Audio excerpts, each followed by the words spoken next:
네, 반갑습니다.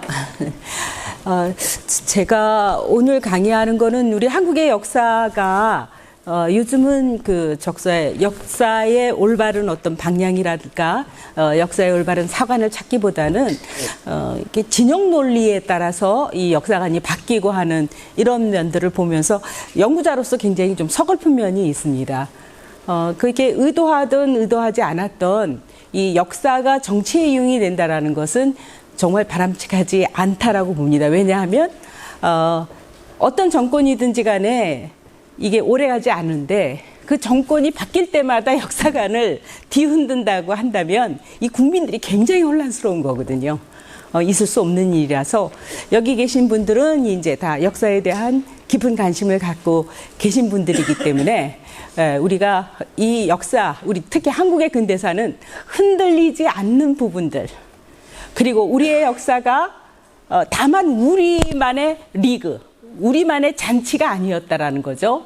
세계사의 한 흐름 속에서 세계사의 깊은 영향을 받으면서 일어났고, 우리 한국의 독립운동도 그 영향을 받았고, 그리고 우리는 이 세계사의 흐름을 자그마한 힘이지만 우리가 어떻게 독립운동을 전개해 나가면서 역사를 올바른 방향으로 이끌어 나가려고 했고, 또 앞으로도 우리의 역사는 많은 과제를 안고 있습니다.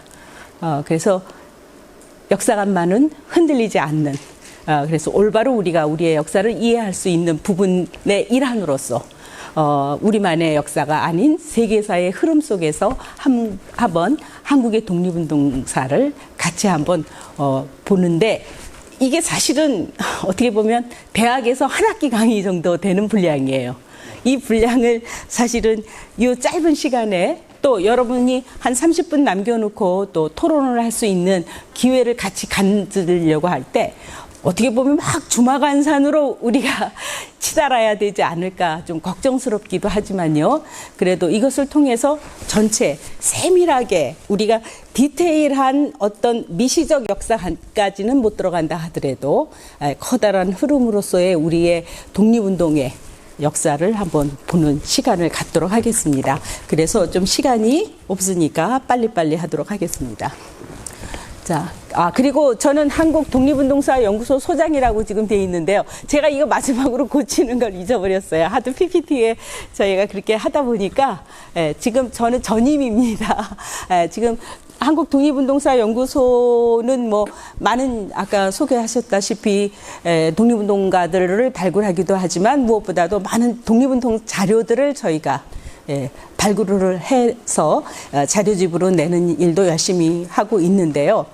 한국 독립운동사는 전 세계적으로 일어났다라고 해도 과언이 아닙니다. 물론 국내에서는 조선 총독부 치하였기 때문에 우리가 독립운동을 전개하는 데에는 많은 한계를 안고 있었지만 만주와 그리고 중국 관내와 러시아, 특히 연해주와 시베리아 지역까지, 그리고 미주의 하와이, 북미, 멕시코, 쿠바, 그리고 유럽에도 전 세계적으로 한국의 독립운동이 전개되었는데요. 이것을 전부 다 우리가 디테일하게 여러분에게 소개하지 못하는 것을 좀 아쉽지만, 그래도 이번 강의에 좀 이러한 많은 것들을 담아보려고 노력을 했고, 그리고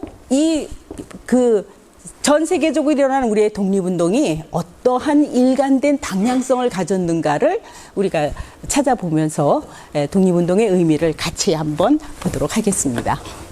먼저 이 세계사, 우리가 인터넷이나 이런 데서 우리 세계에서 중요한 역사가 뭐냐, 세계적으로 중요한 역사가 뭐냐라고 하면은 근대사 와서죠. 고대로부터 하면은 많은 사건들이 있었지만 근대에 들어와서 이 세계를 움직여 나가고 방향을 바꾸는 세계사적인 사건이 무엇이었냐라고 한다면 한 10가지 정도를 우리가 얘기할 수 있는데요. 이 10가지 정도의 그 세계적인 대사건이 한국의 독립운동과 긴밀한 관계를 갖고 있다는 거죠. 우리가 그 역량에서 결코 벗어나지 않았다는 거. 그래서 우리의 독립운동사는 전 세계적인 맥락에서 일어났다, 이렇게 얘기할 수 있겠습니다. 먼저 이제 우리는 어쨌든 요즘에는 우리가 트랜스내셔널이라고 얘기한 거는요, 다른 거가 아니라 초국가적인 거예요. 즉 우리가 독립운동을 했으면 한국 안에서만 독립운동을 하고 조선 총독부를 무너뜨려서 조국의 독립을 한 것이 아니라 초국가적으로 일어났다라고 하는 것은 바로 만주와 시베리아와 유럽과 또 중국 간내 여러 지역에서 독립운동이 전개됐고 또 미주, 북미 지역과 하와이 그리고 멕시코, 쿠바 지역 즉 우리 한국인이 망국민이 돼가지고 전 세계로 흩어져 버린 거예요.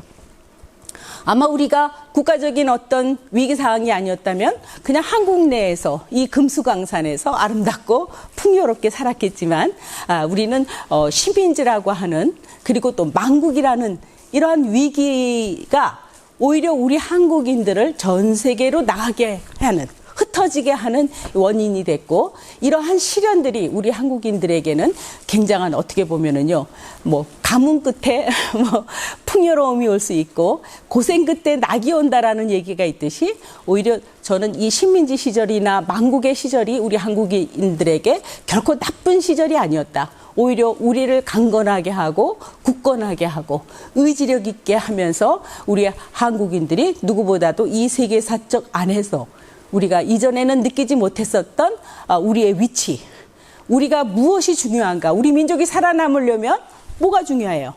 자립과 자강이 중요하다라는 이 현실을 깨닫게 해주는 중요한 시기였다라고 얘기할 수가 있습니다. 우리가요 아무리 외국어하고 잘 지내고 외교를 잘했다라는 거는요 아무 소용이 없는 거예요. 자강하지 않는다면 우리는 언제든지 무너질 수 있는 것이 국제관계에는 신의가 없는 거예요. 자국의 이익만이 있을 뿐이기 때문에 이익에서 서로가 이익을 추구하는 이러한 냉엄한 국제적인 현실에서 자기를 지킬 수 있는 길은 다른 길이 없는 거예요. 부탁을 해서 될 일이 아니고 사정을 해서 될 일이 아니고 우리가 자강하는 길인데 이러한 현실을 우리가 오히려 식민지 시절에 냉엄하게 그것을 느끼게 해주었다라고 얘기할 수 있는 것이죠. 그래서 제가 몇 가지 이렇게 정리한 거는 이것도 번호가 다 잘못됐는데 제가 빨리 보내느라고 이거 번호를 매길 때 1, 2, 3, 4, 5, 6, 7, 8 이렇게 나가는 겁니다. 여러분 이게 참고로 해주시고요. 이러한 사건들 지금 제가 일일이 설명하려면 너무 시간이 많이 가니까요. 뭐 베를린 회의라고 하는 것은 이제 식민지 시대가 시작된 회의예요. 국제적으로 벨기에 네폴드 2세라고 하는 황제가 있었는데 이 사람이 아주 잔인한 콩고라는 나라를 개인적으로 사유해서 식민지로 만들어가지고요. 식민지민들, 특히 흑인들의 생산량을 채우지 않으면은 막 이 손목을 잘라버리면서 엄청나게 많은 잔인한 짓을 했었는데 이런 콩고를 사유화하는 사건이 일어나자 국제적인 이런 산업혁명 후에 이제 서로 시장을 개척하려고 들죠. 원료를 확보하고 식민지를 개척하려고 하는 서양의 제국주의 나라들이 앞을 다투어서 아프리카를 분화시키면서 식민지로 만들었던 회의가 베를린 회의인데요. 이것이 이제 이른바 이러한 통치하에서 지배를 받는 사람들이 민족 해방 운동을 전개하지 않을 수가 없는 것이죠. 영원한 노예로 살아야 되니까 특히나 많은 우리 한국 사람들도 그러거든요. 우리 한국의 독립운동은 왜 당신 독립운동을 했습니까? 라고 물어보면 나 때의 그 영화를 누리기 위해서가 아니죠. 내 후손에게 노예와 같은 생활을 하게 할 수 없고 나는 내 후손에게 독립된 나라를 물려주기 위해서 그래서 나는 투쟁을 했다라고 얘기하는 거예요. 그러니까 독립운동이라고 하는 것은요. 희생을 전제로 하지 않으면 안 돼요. 이러한 특징들을 갖고 있는데 어쨌든 이 민족해방운동의 배경이 됐던 회의가 베를린 회의다라고 얘기할 수 있고요. 그리고 1894년 청일전쟁, 1904년 러일전쟁 우리 흔히 얘기하잖아요. 흔히 얘기하지만 이 전쟁이 우리하고 청나라가 싸웠어. 그리고 우리하고 청나라 싸운 게 아니라 한국 땅에서 청나라와 일본이 싸웠어. 그게 청일전쟁이고 우리 땅에서 러시아와 일본이 싸웠어. 그게 러일전쟁이죠. 한마디로 남의 땅에서 이제 자기의 정치적 권력을 위해서 싸운 전쟁들인데 이 전쟁은요 세계사적으로 굉장히 중요한 전쟁이죠. 청일 전쟁은 이제 중국이 그간에 동아시아에서 누렸던 종주국이라고 하는 지위를 내놓지 않을 수가 없었죠. 그 이전에는 어땠어요? 중국이 이 세계의 중심이었어요. 오늘날도 우리가 중화주의를 얘기하지만 중국인들에게 특징은 뭐냐면 이 세상의 중심은 중국이다라고 보는 이런 오래된 중화주의가 깨져나간 이 전쟁이 청일전쟁인데 그게 바로 우리나라에서 일어났죠. 아산만에서 시작이 돼서 어떻게 했죠? 평양에서 이제 청나라군이 대패하면서 그러면서 청나라는 더 이상 조선에 대해서 종주국 주장을 안 하게 되는 거죠. 못 하게 됐고 국제적인 지위를 잃어버리게 되는 이러한 사건이 세계적인 사건이 청일전쟁이었고 또 러일전쟁 때는 어땠죠? 1904년에 러시아는 계속 남하를 하면서 만주를 이제 점령해 들어오고 여러분이 잘 아는 안중근 의거가 일어났던 하얼빈 같은 경우는 이 러시아가 동청철도의 이 개발권을 갖고 시베리아 철도를 놓고 하면서 태평양으로 나오려고 하는 이러한 것을 제지시킨 것이 일본이에요. 그래서 일본은 동양의 평화를 가져온 나라로 전 세계 사람들에게 주목을 받습니다. 하지만 우리한테는 어땠죠? 우리한테는 일본이 우리의 한반도 문제를 독점하게 하는 데에 계기를 주게 되죠. 우리는 결국 러일 전쟁에 일본이 승리함으로 인해서 우리는 일본의 식민지로 전락해버리고 마는 전쟁이죠. 잘 알다시피 루즈벨트 대통령, 미국 대통령이 러일 전쟁 강화 조약을 주선했는데요. 그 공로로 노벨 평화상을 받거든요. 이건 뭐냐면 전 세계가 러시아의 남하를 막았기 때문에 동양의 평화를 지킨 게 일본이다라고 본 거예요. 하지만 우리는 어땠어요? 우린 그렇지 않았죠. 이제 일본이 과거에 우리한테 항상 약속을 했잖아요. 영토를 보존시키고 너의 황실을 보존하겠다라고 약속을 했는데 이제 러일 전쟁이 끝나고 나서는 이제 볼 거 없다. 이제 한국을 빨리 식민지해서 한국이 오히려 위협이 되니까 한국을 우리 땅으로 만들어 버린다면 우리가 우리의 어떤 일본으로서의 어떤 그것을 위치를 지킬 수 있을 거라고 본 거죠. 이거는 일본이 그야말로 제국주의 열강으로 올라서게 한 중요한 전쟁이었죠. 바로 이 전쟁도 우리 한국을 둘러싸고 일어났다라는 거죠. 그 다음에 이제, 알다시피 1914년에 제1차 세계대전이 일어나면서 우리 독립운동계가 굉장히 이제 좌절에 빠지게 돼요. 왜? 우리는 1904년 러일 전쟁 10주년 되는 해에 일본과 전쟁을 벌여서 우리의 국권을 회복하겠다라고 생각을 했는데 딱 10년 후인 1914년 제1차 세계대전이 일어나면서 어떠한 현상이 일어났죠? 일본과 러시아는 동맹국이 돼버렸어요. 적대국에서 동맹국이 돼버리면서 일본이 러시아에게 뭘 요구하느냐. 러시아 영내에 즉 시베리아나 연해주 쪽에서 도망쳐가지고 망명했던 많은 조선 독립운동가들 이 사람들을 붙잡아서 일본에게 넘겨라. 절대 이 독립운동 허용해서 안 된다라는 이러한 방침을 실현해 나가게 되면서 우리의 독립운동이 굉장히 위기에 빠졌습니다. 그래서 1차 세계대전도 우리 한국의 독립운동에는 굉장한 영향을 주게 됐다라는 거죠. 1918년 1차 세계대전이 패전을 했어요. 누가 패전했죠? 독일이 패전하잖아요. 그러면 일본은 패전했을까요? 이 당시 일본은 뭐였어요? 전승국이 돼요. 러시아와 일본은 전승국이 됐습니다. 그러니까 우리는 제1차 세계대전이 일어나고 나서 연해주에서 엄청난 투쟁을 하면서 일본의 억압을 받았지만 오히려 일본은 전승국이 돼가지고요. 국제적인 지위가 더 세져 버렸어요. 그러니 우리 한국인들이 얼마나 좌절했겠어요. 그때 어떤 일이 일어나죠?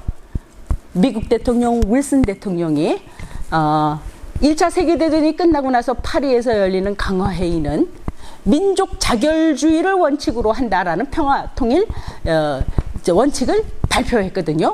여기에 우리의 마음을 움직이게 된 거죠. 그렇다면 우리가 이제는 일본의 식민지에서 벗어나서 민족 자결의 어떠한 권리를 가질 수 있다라고 하는 희망을 갖게 됐죠. 그래서 그 어떤 나라들보다 식민지 상태에 있었던 그 어떤 나라들보다 어땠어요? 우리는 3.1운동이라는 것을 일으키죠. 즉 국제사회에 우리를 알려야 했어요. 3.1운동은 그냥 일본이 우리를 다스려서 못 살겠다 해서 일으킨 운동이 아니죠. 국제사회에 특히 파리 강화회의에 우리의 대표가 파견이 됐는데 그 파리 강화회의에 우리의 자존을 선언해야 돼요. 그래야지만. 근데 어떻게 했죠? 우리는 평화통일 3.1운동의 3대 원칙이 있죠? 뭐예요? 절대 이 운동이 과격주의나 폭력주의로 나가지 않는 평화로운 시위가 돼야 된다. 왜? 평화로운 시위가 안 되면 우리 젊은이들이 큰 피해를 입게 되는 거죠. 그렇잖아요.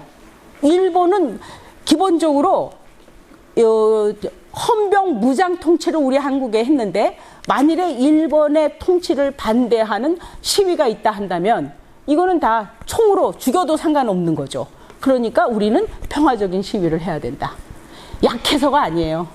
우리가 용기가 없어서 평화적인 시위를 한 게 아니죠.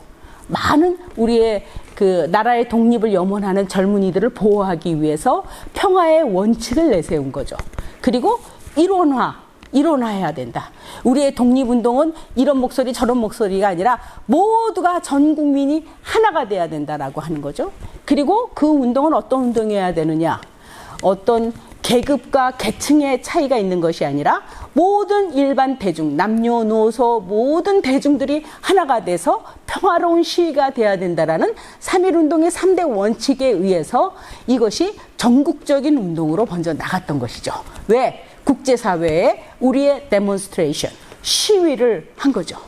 우리는 결코, 일본은 국제사회에다가 뭐라고 얘기했죠? 한국민들은 일본의 통치를 원한다. 한국 사람들은 자기 스스로 실력이 없기 때문에 조선시대의 말기에도 그렇게 그 사람들이 그런 통치를 받으면서도 능력이 없어가지고 스스로를 발전시킬 수 있는 역량이 안 되는 민족인데 일본이 통치함으로 인해서 비로소 조선인들은 일본인들에게 제대로 된 통치를 부여받을 수 있었고 그리고 그러한 일본인들에게 굉장히 고마워한다라고 하는 이런 선전을 했기 때문에요. 영국이나 영일동맹 상황이었던 영국이나 많은 사람들이 그렇게 여겼죠. 한국은 일본이 통치함으로 비로소 발전할 수 있었다라고 본 거죠. 그게 아니라는 걸 보여줘야 되는 거예요. 일본인들이 잔인하게 얼마나 우리를 통치하고 있는지를 보여줘서 그것이 이제 바로 1차 세계대전이 이제 끝나고 나서의 이제 윌슨 대통령의 민족 자결주의로 인한 3.1운동이 이제 일어난 것도 큰 영향이었고요. 그리고 또 우리한테 가장 큰 영향을 줬었던 것 중에 하나가 뭐냐면은 1917년에 러시아에서 볼셰비키 혁명이 일어난 거죠. 이 혁명은 원래 마르크스가 자본주의를 쓸 때는요, 자본주의가 첨예하게 발전한 나라, 산업혁명이 발전해서 자본주의가 첨예하게 발전한 나라에서 공산주의 혁명이 일어난다라고 예언을 했지만 정작 저 혁명은 어디서 일어나느냐? 자본주의가 발전하지 않는 후진적 사회였던 러시아에서 일어나죠. 영국인들은 재빨랐죠. 원래 영국이 자본주의의 최강국인데 어땠어요? 노동조합을 만든다거나 이런 완충장치를 만들어서요. 노동자의 비율을 맞춰주었지만 러시아는 노동자의 지위라는 것이 너무나 형편없으니까 정작 혁명은 러시아에서 일어났고 이 볼셰비키 혁명이 이제 나중에 이제 러시아의 노동정부라고 하죠. 우리가 소비에트 노동정부가 이제 세워지게 되고 이 정부가 세계 최초의 사회주의 정부가 되는 거예요. 그런데 이 이후로 어떤 일이 벌어지죠? 이 일로 이데올로기 분쟁이 일어나요. 오늘날에 우리가 좌파니 뭐니 이런 것도 사실은 이 여파 중에 하나죠. 원래 좌파 우파라고 하는 것은요 상대적인 용어잖아요. A와 B 중에서 누가 더 진보적이냐, 진보적인 사람이 좌파가 되는 거예요. 하지만 B와 C가 또 비교해 봤을 때 B보다 C가 더 진보적이야. 그러면은 B가 우익이 되는 거예요. 이건 상대적인 용어거든요.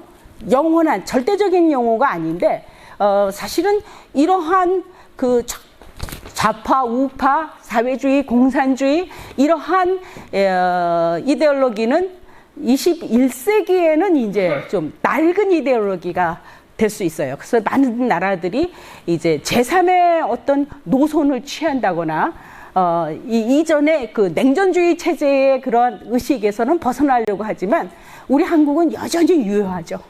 뭐 할 때마다 이제 이 좌판이 우판이라는 거에서 벗어나지 못하고 있어서 이런 부분도 조금 안타깝지만 어쨌든 1917년에 일어났던 러시아 혁명이 사실은 한국사에 굉장한 영향을 주고 이것은 오늘날에도 우리가 큰 영향을 주고 있다라고 얘기할 수 있습니다. 그리고 이제 결국은 이제 파리강화 회의 체제가 이루어지는 거를 우리가 흔히 베르사유 체제라고 얘기해요. 이 베르사유 체제는요, 1차 세계대전이 일어날 수 있는 이러한 싹을 자르기 위해서 국제연맹이라는 것을 탄생시켰습니다. 근데 이 국제연맹이 어땠어요? 원래 미국이 주장한 거거든요. 오늘날 트럼프를 보면 이때 생각이 저는 자꾸 나요. 국제연맹은 미국이 주장한 거예요. 근데 정작 미국은 국제연맹에 참여하지 않습니다. 윌슨 대통령이 이것을 국회에 통과시키려고 했지만 미 국회에서 무슨 소리냐, 우리는 멀러주의의 전통을 갖고 있다. 해외의 많은 나라의 일에 관여하지 않아야 한다. 무원칙주의를 주장하면서 국회가 이것을 통과를 거부해버려요. 그래서 결국은 이제 원래 이 파리 강화회의 때 국제연맹이 탄생을 하고 그리고 민족 자결주의가 주장이 됐지만 어땠어요? 실행이 되지 않는. 그래서 1920년대에 들어와서 우리가 흔히 베르사유 체제라고 하지만 그 체제는 굉장히 불안한 체제, 평화가 정착되지 못하는 체제가 됩니다. 더군다나 일본의 해군력은 나날이 증강하고 있어요. 오죽하면 미국이 이 일본의 해군력을 제어하기 위해서 워싱턴 군축회담, 흔히 우리가 태평양 전쟁이라고 하는 태평양 회의, 태평양 회의라는 것을 이제 주선하게 하거든요. 그래도 여러 가지 국제적인 제재를 했었어도요, 일본의 해군력 증강을 막아내지 못합니다. 우리의 독립운동가들은요, 연일 국제사회에다가 호소를 해요. 이대로 놔두면 결국 일본이 나중에 중일전쟁을 일으키고 미일전쟁을 일으킬 것이다라는 예언까지 해요. 재미난 건요, 1941년에 태평양 전쟁이 일어날 때 무슨 사건이 있었죠? 진주만 폭격 사건이 있었죠. 일본이 진주만을 폭격할 것을 예언한 것은 우리 한국 사람들이에요. 일본을 너무나 잘 아는 거죠. 일본의 평창주의가 어디까지 갈 것인가를 가장 두려워하면서 이것을 국제적으로 문제를 일으키고 이것에 이의를 제기하고 했었던 것이 우리 한국 사람이지만 그 어떤 국제사회에서도 이것에 주목을 하지는 않았어요. 어쨌든 우리 한국 사람들이 이렇게 열심히, 실력은 없었는데요, 국제회의 때 가면서 우리를 대표로 인정도 하지 않았지만 우리는 국제회의 때마다 참여를 해서요, 선전 홍보 활동, 일본의 평창에 대한 경계, 주의, 이러한 노력을 간단 없이 해 나가게 됩니다. 자, 그 다음에 이제 결국 이제 이러한 제국주의의 발전이 대공황으로 오게 됩니다. 1929년 대공황, 뉴욕의 증시가 폭락을 했죠. 그래서 막 사람들이 자살을 하고 이 경제가 지금은 이제 이런 공황이 오지 않도록 제재를 하는 많은 국제적 기구가 있어서요, 한꺼번에 공황 상태로 빠지진 않지만 이때만 하더라도 그렇지 않아서 이 대공황이 오게 되면서 오히려 일본은 어땠죠? 일본은 군국주의를 더 강화시키면서 이제 만주를 침략해 들어가고 그리고 1937년 중일전쟁을 일으키게 되는 거죠. 이러한 세계의 대공황에서의 일본 군국주의의 등장, 그리고 이제 2차 세계대전이 그 다음에 자연스럽게 일어나게 되는 건데요. 이 세계적인 사건에 당연하게 우리의 한국의 독립운동이 깊은 영향을 받을 수밖에 없었습니다. 그래서 이제 지금은 이제 조금 화면을 이제 막 가겠습니다. 자, 일본이 먼저 이제 개항한 것을 우리가 봐야 될 것이요. 우리 한국보다 먼저 개항을 하죠. 잘 알다시피 일본은 누구에 의해서 개항이 되죠? 미국에 의해서 개항이 됩니다. 특이한 것은 일본은 그 페리 제독의 일본 원정이라고 하는 책을 페리 제독이 책으로 냅니다. 그걸 텍스트, 교과서로 해가지고요, 한국을 그대로 침략해 들어옵니다. 우리가 흔히 한포해교라고 하는데요. 예, 흑선이 들어와서 대포를 장정하면서 위협을 해가지고 어쩔 수 없이 개항을 하게 만들었던 것이 미국의 일본 개항인데, 일본도 강화도 수호 조약 때 그 이전에 운용호 사건이라는 걸 일으켜가지고 한국의 개항을 강요를 하게 되는데요. 근데 차이는 있었어요. 어떤 차이 있느냐? 얘네들은 이제 그 개항한 이후 이 막부 체제죠, 이때. 예, 우리가 이 시대를 이제 에도 시대라고 얘기합니다. 원래 이제 교토가 일본 천황이 사는 곳이지만 이때는 이제 노쿠가와 이에야스, 즉 도요토미 히데요시가 오사카의 번주라고 한다면, 이제 그 도요토미 히데요시가 죽고 나서 전국을 통일을 하죠. 도요토미 히데요시 아들 때에 이제 무너지고, 도쿠가와 이에야스가 이제 오사카에는 자기 기반이 없으니까 에도로 수도를 옮깁니다. 에도가 오늘날의 도쿄입니다. 그래서 에도 막부 시대를 열었는데 결국 이 에도 막부가 무너지게 됩니다. 뭐에 의해서?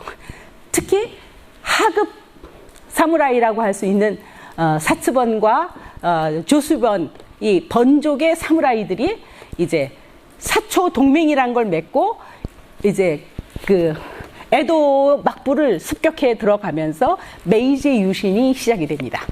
그래서 메이지 유신이 이루어지는데요. 이 메이지 유신이 어떻게 성공을 했고, 어떻게 급격하게 일본은 식민지 같은 그런 그 불평등 조약을 맺는 나라에서 제국주의로 올라서게 되는가? 이 짧은 시간에 굉장히 놀라운 결과거든요. 아주 재미난 얘기들이 많지만 오늘은 다 안 하지만 어쨌든 일본은 근대화에 성공을 해요. 뭐 때문에? 메이지 유신 이후에 근대화로 성공을 하게 됩니다. 그리고 서양을 적극적으로 배우려고 하는 노력을 하게 됩니다. 그래서 어떤 의식뿐만이 아니라 제도적인 것, 이런 모든 면에서 일본은 근대화에 성공을 하게 되고, 이러한 전 세계에서의 정치란 무엇인가, 가버먼트는 무엇인가, 통치는 어떻게 하는 것인가, 그리고 산업이 발전하려면 어떻게 노력을 해야 되는가, 이런 모든 면에서 굉장히 치밀한 연구를 했고, 전 세계를 돌아다니면서 그 정보를 모아서 이 정보를 책으로 내가지고요, 서로 공유를 합니다. 근데 우리는 어땠죠? 일본에 개항을 한 이후에 정말 진정하게 우리를 변화시켜가지고 근대화하고자 하는 의식을 갖는 사람들이 사실은 없었어요. 일본은 차별받았었던 사무라이, 특히 하급 사무라이, 여러분이 잘 아는 이토 히로부미, 그 메이지 유신의 주역들 다 하급 사무라이 계층들입니다. 근데 우리도 있었죠? 우리도 중인 계층이 있었잖아요. 그래서 이 중인들은 어땠어요? 굉장히 통역가들이었잖아요. 이런 사람들이 그래서 중국도 다녀보고 막 이래서 국제적인 감각이 있었지만 이들에게 권력이 주어지지 않습니다.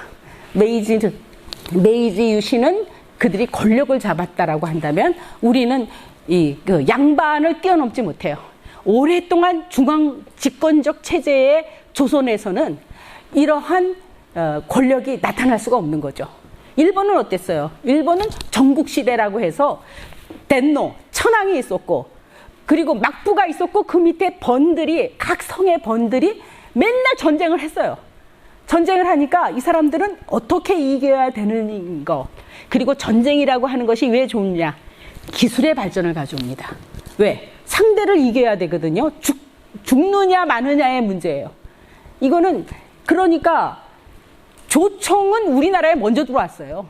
하지만 일본은 이 조총을 세밀히 해서 이것을 깎아내가지고요, 표준화를 시켰는데, 우리는 할 때마다 그게 다르니까 임진왜란 때서부터 일본은 조총으로 무장해서 조선을 침략해 들어오잖아요.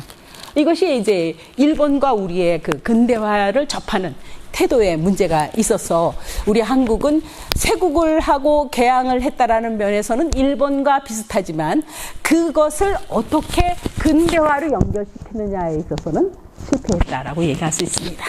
자, 그래서 결국 이제 러일 전쟁 때 패배하니까 우리는 어떻게 되죠? 예. 우리가 나라를 지키지 않으면 안 돼. 이거는 양반이 지키는 문제가 아니에요. 그리고 왕족이 지킬 수 있는 건 아니야. 민중들이 들고 일어납니다. 그래서 러일 전쟁 이후에 일본은 이제 조선은 이제 다 차려진 밥상이에요. 그래서 어땠어요? 을사오조약이라는 것을 조선에 늑결하게 됩니다. 그건 뭐냐면 조선은 이제 일본의 허락 없이는 그 어떤 나라와도 외교 관계를 성립할 수 없는 외교 주권을 앗아가 버린 거죠. 그것이 을사오조약입니다. 자, 이것은요, 주권, 이제 국제사회에서 특히 자본주의 산업혁명 이후에 많은 나라들이 개항을 하는 이 국제사회에서 우리 스스로가 외국과의 아무런 화친을 맺을 수 없다라고 하는 것은요, 한국의 손목과 핏줄을 다 막아버리는 이런 조치였던 것이죠. 그래서 이 을사오조약 이후에 이제 구국운동이 본격적으로 일어납니다. 자, 지금 보여드리는 것은 지금까지 말씀드린 것에 대한 이제 사진들이니까 같이 한번 보도록 합시다. 자, 일본의 개항을 보여주는 거죠. 요코하마에 가면은 개항장이라고 하는 데가 있어요. 바로 이 조약이 체결이 된 곳인데요. 저기 있는 나무가 다마쿠스라는 나무인데요. 지금도 그 개항장 전시관에 가면은 그 앞들에 이 나무가 있습니다. 그때부터 자란 나무가 아니라 이 나무가 1924년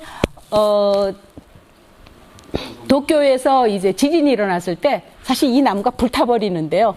다시 싹이 트어가지고 그 자리에 그대로 이제 자라난 나무가 오늘날의 그 개항장 요코하마에 가면은 볼 수가 있습니다. 이렇게 페리주대옥에 의한 일본 원정의 그 내용을 그대로 답습을 해서 일본은 조선의 개항을 강요하게 됩니다. 그리고 지금 여기서 보지만 여러분들 보지만요, 이 사람들이 하급 사무라이들이에요.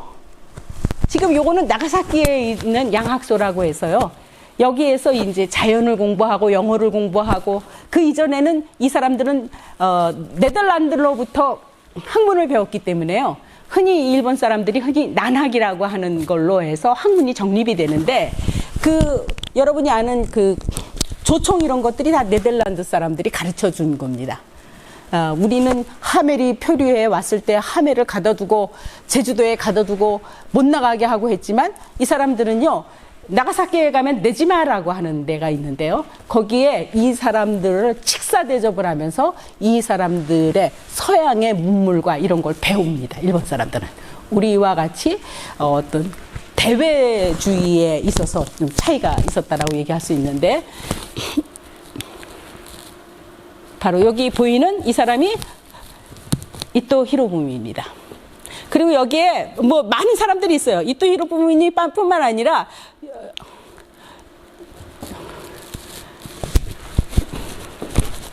어디 있지? 이 사람이 료마 모토 료마, 일본 사람이 가장 존경하는 인물이죠. 사츠마 그 번의 이제 무사였다라고 할 수 있는, 뭐 여기 있는 사람들이 전부 다 메이지 유신의 주역들입니다. 이 사람들이 메이지를 성공시켰고, 그리고 이 사람들이 이 이와쿠라 사절단이라는 걸 1871년에 만들어서요. 처음에는 저렇게 우리로 말하자면은 이렇게 일본 전통 복장을 했었던 이 이와쿠라 사절단 단장이었던 이와쿠라가 시카고에서 이제 단발을 하면서 이제 처음에 이 이와쿠라 사절단이 갔던 것은 불평등 조약을 이제 다시 한번 맺기 위해서 일본의 필요에 의해서 갔지만 전 세계를 돌면서 많은 것을 공부해 옵니다. 그리고 특히 젊은 청년들을 이 사절단에 같이 데려가서요. 그들로 하여금 열심히 공부를 해서 서양을 배우도록 합니다. 그래서 이 일본은 가장 누구를 많이 배웠냐 하면은 저기를 많이 봅니다. 철혈수상, 이 독일의 철혈수상 비스마르크죠. 예, 당시 이 비스마르크 시대 때의 이 헌법과 이런 모든 것들을 정치 이런 것들을 이제 공부해서 들어오게 됐고, 이 사람들은 다 해서요, 여기 보듯이 미국 회람 실기라는 책을 출간해가지고 정보를 같이 공유를 하게 됩니다. 이것이 일본을 빠른 시기에 근대화하는데 큰 영향을 주게 됐다라고 한다면, 우리는 이런 개항을 하고 또 우리도 일본을 배우기 위해서 조사시찰단이 나가고 하지만, 조사시찰단이 보고 와서 왕에게 보고한 것으로 끝나버려요. 내가 나가서 봤더니 이렇게 발전했더라, 우리가 생각하지도 못했던 이러한 일들이 일어나더라, 이런 것들 함께 정보를 공유해야 되는데 우리는 그렇지 못했다라는 것이죠. 여기서 끝나버렸다라는 거죠.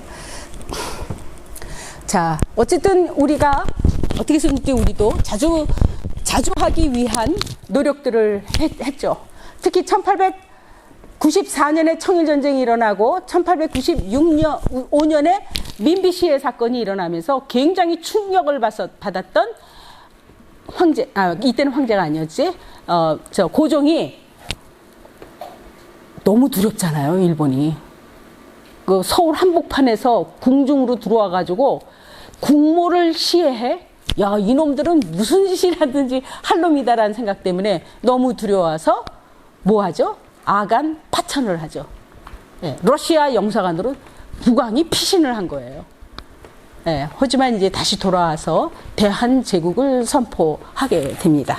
이렇게 대한제국 선포하면서 이제 대한제국에 대한 국가도 만들고, 또 우리의 국기, 내셔널 플래그라고 얘기하는 이 국기도 만들고 하면서 대외적으로 대한제국을 선포하고 여러 가지 개혁을 단행하게 됩니다.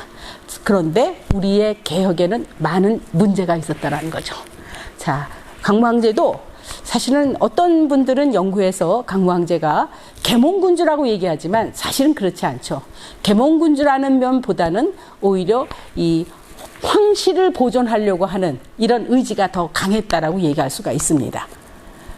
이 계몽군주가 비로소 됐어야 되는데 이제 강무황제는 사실 거기까지 기대하는 거는 좀 무리였다라고 얘기할 수가 있습니다. 어쨌든 대한제국은 광무계획을 추진했고 자주적 근대화 길을 모색하기는 했습니다.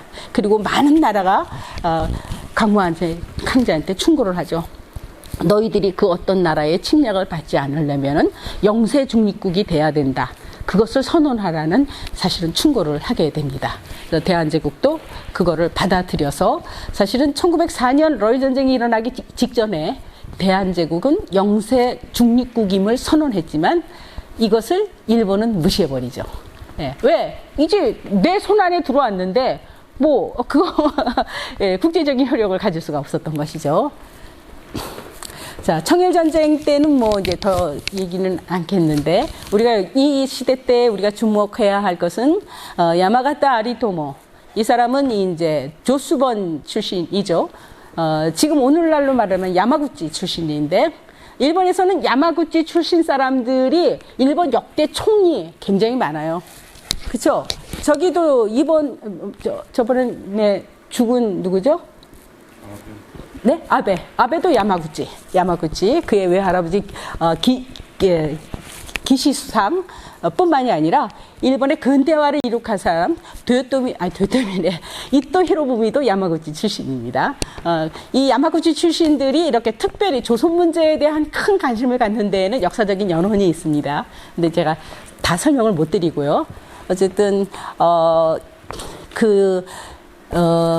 야마가타 아리토모가 일본 제국주의가 평창하는데 조선이라는 나라를 그냥 둘 수가 없어. 왜냐하면 러시아가 와서 조선을 먹는다면은 일본의 생명을 위협하는 일이 된다. 그래서 어떻게 해서든지 조선을 일본이 먹어야 되는데 그것이 일본의 이익을 지키는 것이다. 라는 주권설과 이익선이라는 얘기를 하는데 나중에는 어땠어요? 생명선으로 바뀌게 됩니다. 조선을 잃어버린다라는 것은 바로 일본의 멸망을 얘기하는 것이기 때문에 우리는 어떻게 해서든지 조선을 우리 것으로 해야 된다라고 하는 이러한 이제 평창론의 그 이론이 만들어지게 됩니다. 자, 이 러일 전쟁이 발발할 무렵에요. 이 국제적인 사회에서 보면은요, 국제적 사람들은 다 알아요. 미주의 하와이 1902년 12월에 인천항을 떠나서 1903년 1월에 하와이 호놀룰루항에 갔었던 우리의 사탕수수 노동자들, 이 사람들이 1년 계약이 끝나고요, 많은 사람들이 북미로 이주해서 노동자가 되는데요, 이 사람들은 그 미국에서 이런 상황들, 일본이 지금 조선을 침략하고 하는 상황들을 신문에서 보게 됩니다. 이 사람들은 굉장히 붕괴를 하는데, 이때 국제사회는 일본을 어떻게 보고 있었느냐. 지금 보시다시피 이거는 꼬레아라는 물고기가 어떤 찌를 물 것인가 막 고민하고 있는데, 여기에 낚시를 들이우고 있는 것이 일본인과 중국인이죠. 이걸 물까 저걸 물까 할 때 이 러시아는 저 다리 위에서 이것을 어부지리하기 위해 지켜보고 있는 것이죠. 예, 당시 조선의 실정을 보여주고 있는 풍자 만화라고 얘기할 수 있는데, 당시 시사 만화가 조르주 페르드리앙 비고라는 사람은요, 일본에 있으면서 굉장히 많은 시사 만화들을 만드는데요, 재미난 그림들이 굉장히 많아서 한번 이 부분 가지고도 한번 공부를 해보면 굉장히 재미있을 텐데요. 다 그거예요. 조선을 딛고 러시아는 저기서 지켜보고 있어요. 이건 만주로 진출해 나가려고 하는 일본인들을 표현한 것이고요. 여기서 일본인들과 러시아인들 간에 부추겨요. 뒤에서 누가 부추기죠? 영국과 미국이 부추기고 있는 거죠. 이거는 우리가 국제사회를 냉정하게 봐야 되는 게 뭐냐면요, 이때 국제사회에서는 가장 큰 문제가요, 일본이 패권을 차지하고 안 하고가 문제가 아니라 일본의 힘으로써 러시아를 막아내야 되는 것이 제일 큰 관점이었어요. 왜? 러시아는 이미 유럽을 통해서 크리미아 전쟁이니 이런 것들을 막 일으키잖아요. 범슬라브주의죠. 이걸 막아야 되는데 이 사람들이 어땠어요? 시베리아에 철도를 놓고 태평양으로 오면서 남하를 하는 거예요. 블라디보스톡에 군항을 차려놓고 바로 어때요? 조선의 원산까지는 얼마 안 되는 거리고, 그래서 이제 이 러시아가 그렇게 와가지고는 만주를 이제 공략하기 시작하면서 만주 하얼빈의 역사를 짓고 그 일대를 이제 러시아의 영정으로 만들어 나가는 이러한 상황이었기 때문에 어떻게 해서든지 이걸 막아야 되는데 거리가 너무 멀어. 미국이나 영국이라는 나라는 태평양을 넘어야 되고 대서양을 넘어야 되고 하니까 오히려 적절하게 자기들의 이권을 지키면서 일본을 부추겨서 러일전쟁이라는 전쟁은 어떤 전쟁이냐, 이것은 국제전쟁입니다. 러시아와 일본 간이 아니라 실은 그 뒤에 영국과 미국 이런 나라들이 일본을 지원한 전쟁이고 전비를 지원해줬던 전쟁이에요. 그들에게는 오히려 동양의 평화를 지킨다라는 명분을 가지고 일본에게 힘을 실어준 거예요. 그래서 결국 일본이 그 전쟁에 유리한 고지를 차지했고, 두 나라는 더 이상 전쟁을 하기가 힘들어서 전쟁을 멈췄지만 결국 러시아는 모든 조선에 대한 이권을 일본에게 넘겨줄 수밖에 없었고, 결국 그 결과 을사오조약이 체결이 됐다는 거죠. 우리는 이때요, 정말 일본이 우리를 지켜주는 줄 알고요, 군수 물자 실어가지고 일본인들한테 다 대줬고, 통신 뭐 이런 거, 도로 이런 것도 다 일본에 제공해줬어요. 왜? 일본이 우리에게 약속을 했죠. 조선의 황실을 보호하고 조선의 영토를 보존해주겠다라는 약속을 믿었던 거죠. 하지만 이제 일본인들이 본격적으로 한국에 들어오게 되는 것이 바로 러일전쟁입니다. 러일전쟁이 시작되자마자 용산 일대 115만 평, 이 땅에 한국 주차 사령부가 창설이 됩니다. 네, 나중 해방 이후에 이 자리가 미팔군이 되는 거예요. 미팔군이 일본군을 내몰고 그대로 여기에 주둔을 하게 되고, 오늘날 이제 용산의 국립박물관, 그 자리죠. 그 일대의 그 빈터들이 다 바로 이렇게 일본은 이제 본격적으로 조선의 주차사령부를 만들고 일본의 군대가 이제 직접 한국에 들어오게 된 계기가 바로 러일전쟁이다라고 얘기할 수 있습니다. 자, 이래서 포츠모드 조약이 맺어졌지만 결국 이 조약에서 우리는 아까 얘기했듯이 제1차 한일협약, 제2차 한일협약, 바로 을사늑약이 바로 제2차 한일협약이죠. 이걸로 우리의 주권은 빼앗기게 됩니다. 사실은 그래서 을사늑약을 하기 전에 이미 한국에는 대한제국이 파견했던 외국에 외교관들이 많잖아요. 을사늑약 되면 어때요? 다 돌아오라 그런 거죠. 일본이. 이제 너희들은 외교권이 없으니까 외교관들 다 불러들입니다. 근데 그 불러들이기 전에 이한응이라는 사람은 영국 대사 설인데 이 사람이 이제 국제사회에서 어떻게든지 우리의 조선의 주권을 지키기 위해 노력했지만 그것이 허사라는 걸 알고 자살을 하게 됩니다. 영국에서 자살을 했고요. 그리고 이제 민영환 같은 경우도 이제 러시아의 그 황제의 대관식에도 참여했고 많은 외교 활동을 했지만 일본을 반대하는 이유로 해가지고 자천이 돼서 당시 시종무 관장 있었지만 어때요? 의사우조약 체결이 되고 나서 바로 목에 칼을 찔러서 자결을 하게 되죠. 그의 그 흘린 피가 이제 나중에 그 마루에서 대나무가 자랐다 해가지고 한때 이제 어떤 민족의 절개를 상징하는 이런 것이 되긴 했지만 어쨌든 우리에게는 너무나 안타까운 일이기도 했죠. 하지만 이제 오히려 이렇게 나라를 위해서 끝까지 자기 목숨을 바쳐서 애국하려고 하는 이러한 사람들보다 친일파들이 이제 더 득세를 합니다. 힘의 균형을 보고 재빨리 친일적인 인물로 가게 됩니다. 대표적인 사람이 이제 여기 잘 아는 이완영이죠. 이 사람은 우리가 을사오족이라고 부릅니다. 그 중에 이완영 같은 사람은 그야말로 진짜 변신의 기제라고 얘기할 수 있죠. 예. 러시아 처음에 이 사람이 1882년 우리가 미국하고 수호조약을 맺을 때 미국에 가서 대사관을 처음 열고 했었던 사람이 이완영입니다. 근데 이제 점차 이 러시아가 우리 들어와서 힘을 발휘합니다.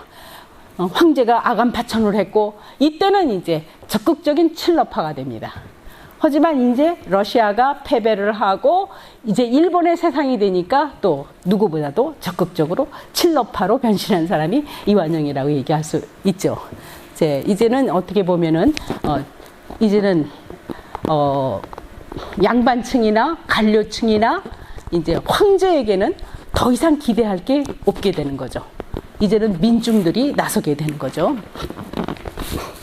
그래서 우리 한국의 독립운동은 흔히들 구국운동 시기에는 의열투쟁으로 나타나기도 하고 의병항쟁, 애국개몽운동으로 나타나고 1910년 우리가 병합이 된 이후에는 나라를 잃어버렸잖아요. 그 이유는 이제 항일 무장투쟁, 독립전쟁을 목표로 하는 무장투쟁과 그 외에도 실력 양성운동, 이것도 중요해요. 이것이 총칼을 안 들었다라고 해서 이것이 어떤 그 평가를 덜 받아야 하는 운동이 아니죠. 왜? 그만큼 우리는 실력이 없었기 때문에요. 이 운동, 여러 가지 운동이 있죠. 실력 양성 운동이라면. 특히 우리말, 우리의 역사, 이런 것들로 통해서 주체적이고도 자의식적이고도 이러한 역사의식을 심어주려고 하는, 그래서 세종대왕이 이 훌륭한 한글을 만드셨지만 많은 양반들이 이걸 쓰기를 거부했는데 오히려 일본이 들어서면서 점차 일본은 일본어를 국어로 하는 교육령을 발의해가지고 조선어를 못 쓰게 하는데 우리는 더 열심히 조선어를 다 문법 책에서부터 이때 다 완성을 하죠. 쓰지 못하게 하니까 그리고 또 그렇게 되기까지는 또 외국인 선교사들이 한글의 우수함, 굉장히 과학적인 언어라는 것을 먼저 알아보죠. 그래서 이 사람들은 선교를 할 때 바로 이 한글, 그러니까 성경을 한글로 번역해서 그걸로 그 사람들에게 다가갑니다. 그래서 한글을 익힌다라는 거는요, 전 세계에서 가장 쉬운 언어일 거예요. 자음모음만 외우고 그것만 이제 서로 교접을 하면은 어떤 표현이든지 할 수 있는 이 언어가, 이 좀 놀라운 이 과학적인 언어가 한글인데, 이 한글의 우수성을 알았던 이 서양의 선교사들이 사전을 만들고 성경을 한글화하고 하면서 우리 많은 무식계층들, 우리가 이제 문맹이라고 하죠. 이 문맹한 사람들의 의식을 깨우쳐 있는데 큰 역할을 하게 됐고, 또 많은 한글 학자들이 이런 모든 한글의 문법과 표기법을 완성해 나가게 됩니다. 이런 것들이 다 실력 양성이죠.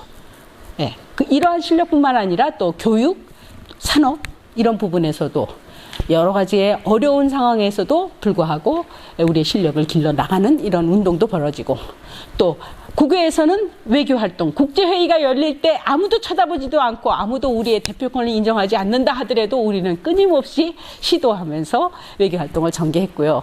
그리고 또 의열투쟁도 있었죠. 왜?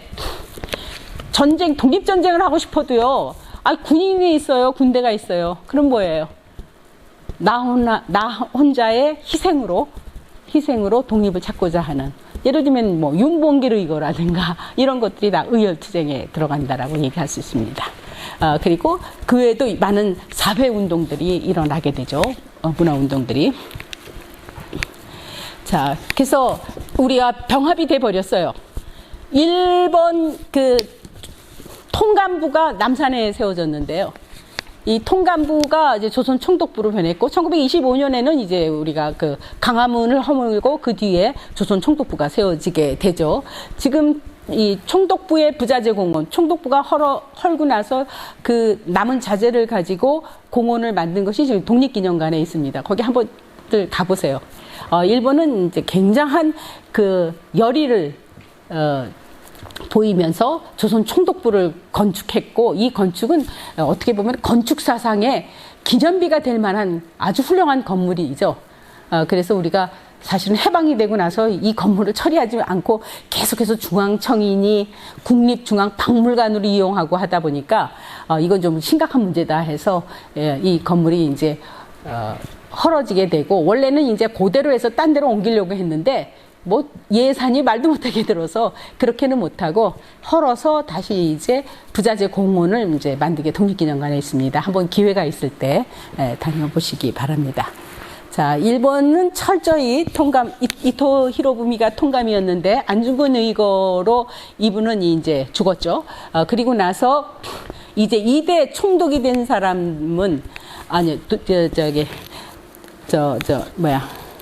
일대 총독은 저기죠. 갑자기 왜 생각이 안 나지? 일대 총독이 누구죠? 네, 이토 히로부미가 죽고 나서요, 2대 통감과 3대 통감으로 사실 와서요, 병합이 되기 전에 한국에 들어오게 됩니다. 들어오게 됐는데 이 사람은 이제 임무가 있었죠. 바로 이제 통감 체제를 끝내고 이제 식민지 체제인 조선 총독부로 가게 되죠. 테라우치 마사타케죠. 테라우치 마사타케가 이제 총독으로 부임해서 1대 조선 총독이 됐고요. 그 다음에 2대 총독이 하세가와. 저 사람은 조선 주차군 사령관이었던 사람인데 철저하게 우리의 조선을 무단 통치를 했다가 3.1운동이 일어나게 되는 거죠. 3.1운동 이후에는 이제 사이토 총독이라는 사람이 와서 통치를 하게 되는데, 문화 통치를 얘기했지만 실은 굉장히 기만적인 통치였다라는 걸 아실 거예요. 이 총독은 사실은 이제 조선 통치의 기본이 뭐였느냐. 3.1운동과 같은 전민족적인 운동이 다시는 일어나지 않게 해야 된다 해서 이른바 디바인드 앤드 롤, 즉 민족을 분열해서 통치하는 이러한 방식을 썼던 것이 이제 사이토 총독이라고 얘기할 수 있는데, 이러한 상황에서 이제 우리의 독립운동은 이제 부구운동 시절에는 이렇게 교육, 어떻게든지 이때 여기 보면요, 다 태극기가 상징이에요. 이제 우리 국민들은 이 태극기가 우리 민족의 상징이었고, 이때 뭐가 나오죠? 애국가가 나오죠. 예, 물론 이제 우리 작곡이 아니고 스코틀랜드 미녀였던 올드랭자인 거기에 맞춰서 동해물과 백두산이 마르고 닳도록, 이 노래가 국내뿐만이 아니라 해외에 있는 동포 사회에서도 일종의 내셔널 앤덤, 즉 국가로서 불려지게 되게 됩니다. 이거는 이제 우리를 하나로 통합하는 이러한 민족의 정체성을 하나로 하려고 하는 이 움직임이 구구운동 시절에 이제 일어나게 됐던 것이죠. 그리고 무엇보다도 이 여성들에게도 교육이 개방이 됐다라는 거. 그래서 여성들이 이제는 내가 차별받고 억압받는 여성이 아니라 우리도 국민의 일원이다. 그래서 이렇게 10년대에 교육받은 여성들이 1919년 3.1운동이 일어났을 때 누구보다도 용감하게 일본 통치에 맞서서 3.1운동에 참여했었다라는 사실, 이것이 1910년대에 이 구국운동이 얼마나 치열하게 이루어지고 있었는가를 알 수 있게 해줍니다. 그리고 이제 여러 가지 구국운동, 즉 언론을 통한 운동, 특히 대한매일신보 같은 경우, 대한매일신보는 여러분이 잘 알다시피 어때요? 대한매일신보, 이 베델이라고 하는 외국인을 앞세워서 외국인 신문으로 분류됐기 때문에요. 통감부가 저기를 제재를 하지 못했다라는 거죠. 그래서 우리가 오늘날에도 대한매일신보를 통해서 의병항쟁이 어디에서 어떻게 일어났는지, 그리고 민족교육운동이 일어났는지, 이러한 것들을, 그 당시에 물론 황성신보도 있었고 다른 신보도 있었지만 그 어떤 신문보다 이 대한매일신보가 큰 역할을 했었습니다. 당시 대한매일신보 편집실 간경인데요, 영국 기자로 한국에서 근무했었던 맥케인지, 트레지디 오브 코리아, 코리아 파이트 포 프리덤, 이런 많은 조선의 독립을 위한 글을 썼던 이 언론인이 바로 맥케인지인데요. 바로 이 사람이 이렇게 사진을 많이 남겼어요. 기자 출신답게. 그리고 이렇게 우리는 예전에 어땠어요? 우리 역사라는 건 없었었죠. 우리가 맨날 배우는 게 뭐예요? 중국의 사기나 배우고 노노맹자나 읽고, 그래서 과거 시험을 보는 게 우리의 일이었다라고 한다면, 이 구국운동 시절에는 이제 국사가 이제 나타나는데, 이 국사가 처음서부터 국사로 나타난 게 아니라 실은 일본의 식민사관이 먼저 와서 우리의 역사관을 흐려놓기 시작했어요. 이것에 위기감을 느꼈던 이제 박은식 선생이나 신채호 선생, 이런 국사학자들이 나타나서 이제 그 민족사학이라는 것을 이제 구축해 나간 것이 바로 이 구국운동 시절이다라고 얘기할 수 있습니다. 그리고 종교에 있어서도 이제 변화가 오기 시작합니다. 일본은 동학혁명 때 큰 지도권위를 쳤잖아요. 동학혁명은 아주 무참하게 일본군에 의해서 학살당합니다. 우금치 같은 데 보면은 뭐 전부 다 학살당하니까요. 이 동학이라고 하는 것의 역량이 얼마나 컸는지 일본은 이것을 굉장히 의식화해서 이것을 어떻게 해서든지 친일 종교로 만들려고 했었습니다. 그래서 여러분이 들어봤는지 모르겠지만 시천교, 이런 것들이 바로 동학에서 파생된 것이고요. 여러분이 잘 아는 친일파 일진회 같은 경우도 원래 이 동학도들이 만든 애국 계몽운동 단체였어요. 이거를 친일단체로 만들어 버리는 거죠. 그런데 역시 그 동학의 일원이었던 동학의 3대 교주 손병희는 일본에 갔죠. 그래서 우리는 이 사람 다 친일파된 줄 알았어요. 근데 이 사람은 일본에서 나름대로 이제 준비를 하고 한국에 와서 동학을 천도교라는 명으로 바꾸고 민족 종교를 이제 펼치게 됩니다. 그리고 기독교도 이전에는 서양의 선교사들이 그냥 기독교를 전파하면은 하나님의 구원을 받는다고 했지만, 이 기독교가 민족 구원의 종교로 발전하게 됩니다. 전부는 물론 아니에요. 우리나라가 뭐 장로교, 감리교, 성공회, 엄청난 교파의 안식교서부터 엄청난 교파가 들어오지만, 이제 한국에서 좀 주목해야 할 그 교파는 감리교. 이 감리교가 좀 더 그 민족 종교, 민족 그 주의, 하나님의 구원을 얘기하면서 민족의 구원을 설파하고, 여기에 많은 뭐 이제 특히나 이 그 상동교회 남대문에 있는, 지금은 이제 빌딩으로 변했지만 남대문 시장 안에 있는 이 상동교회는 민족운동의 요람지다라고 불리울 정도로 이 상동교회 청년회가 큰 역할을 하게 됩니다. 백범김구 선생도 바로 이 상동교회 청년회 출신이다라고 얘기할 수 있는, 이렇게 종교에 있어서의 혁신도 일어나게 됩니다. 그러다가 어떤 일이 일어났죠? 바로 헤이그 특사 사건이 일어납니다. 을사오 조약의 부당함을 외국에다 호소하고, 일본이 한국을 침략을 해서 한국의 주권을 빼앗은 사실을 국제사회에 알리기 위해서 강무 황제는 비밀리에 특사를 파견하는데요. 사실은 이 세 특사만 파견된 게 아니라 여러 경로로 많은 사람들을 파견했지만 다 일본인들에게 덜미가 잡힙니다. 이 특사가 성공했던 것은 그 이상설은 그 이전에 이미 1905년에 이미 블라디보스톡으로 나갔다가 롱징이라고 하는 만주로 가서 거기에서 서전서숙이라는 민족학교를 만들면서 대비를 했었어요. 왜냐? 헤이그에 일어났던 제2차 만국평화회의가 원래는 더 일찍 열리기로 했는데요. 러일 전쟁에서 일본이 패배하고 이러면서 국제적인 주도권을 잃어버리니까 원래 러시아가 주도했던 회의가 헤이그 만국평화 제2차 회의인데요. 이게 이제 늦게 이루어졌어요.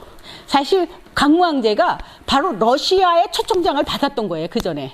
근데 이제 사세가 변하면서 이제 러시아가 곤란해지게 된 거예요. 하지만 강무 황제는 어땠죠? 러시아 황제에게 우리를 버리지 말아달라고 호소했어요. 그 편지를 보면 처절합니다. 하지만 힘이 없이 아무리 그렇게 처절하게 남의 나라에 청원을 한다고 해서 독립이 오는 건 아닌 거죠. 어쨌든 그래도 강무 황제가 만국평화회의의 특사를 파견해가지고 일본을 고발하고 했었던 것이 효과를 보기는 했었습니다. 물론 본회의의 대표로서 인정받지는 못했어요. 했지만 그 현지에서 이준 열사가 돌아가셨죠. 이준 열사가 돌아가셨고 이런 것이 국제사회에 알려지게 되면서 많은 사람들이 조선이라는 나라, 대한제국이라는 나라가 어떤 나라인데 여기까지 와서 저 사람들이 이런 호소를 하는가 이런 데 주목을 하기 시작하면서 우리 한국의 문제가 국제사회에 알려지게 되게 됩니다. 그래서 우리가 어떤 일을 시도할 때요, 선생님, 가망성이 없어, 저건 아무리 해도 안 돼, 하지 말아야지. 우리 한국의 독립은 그렇지 않았죠. 가망성이 없는 걸 알죠. 1921년에 김규식 박사가 파리평화회의의 대표로 왔다가 미국으로 가서 미국에서 어디로 가죠? 러시아 모스크바로 갑니다. 모스크바 가서 거기서 시카고 먼지 기자하고 인터뷰를 합니다. 당신 여기 왜 왔습니까?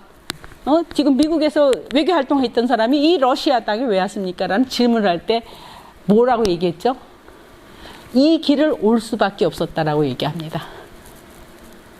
그러니까 우리는 사실 독립운동을 얘기할 때요, 왜 그렇게 하지 못했지? 왜 맨날 싸움만 했지? 이 사람들이 왜 좀 더 효과적으로 독립운동을 하나로 돼서 못했지?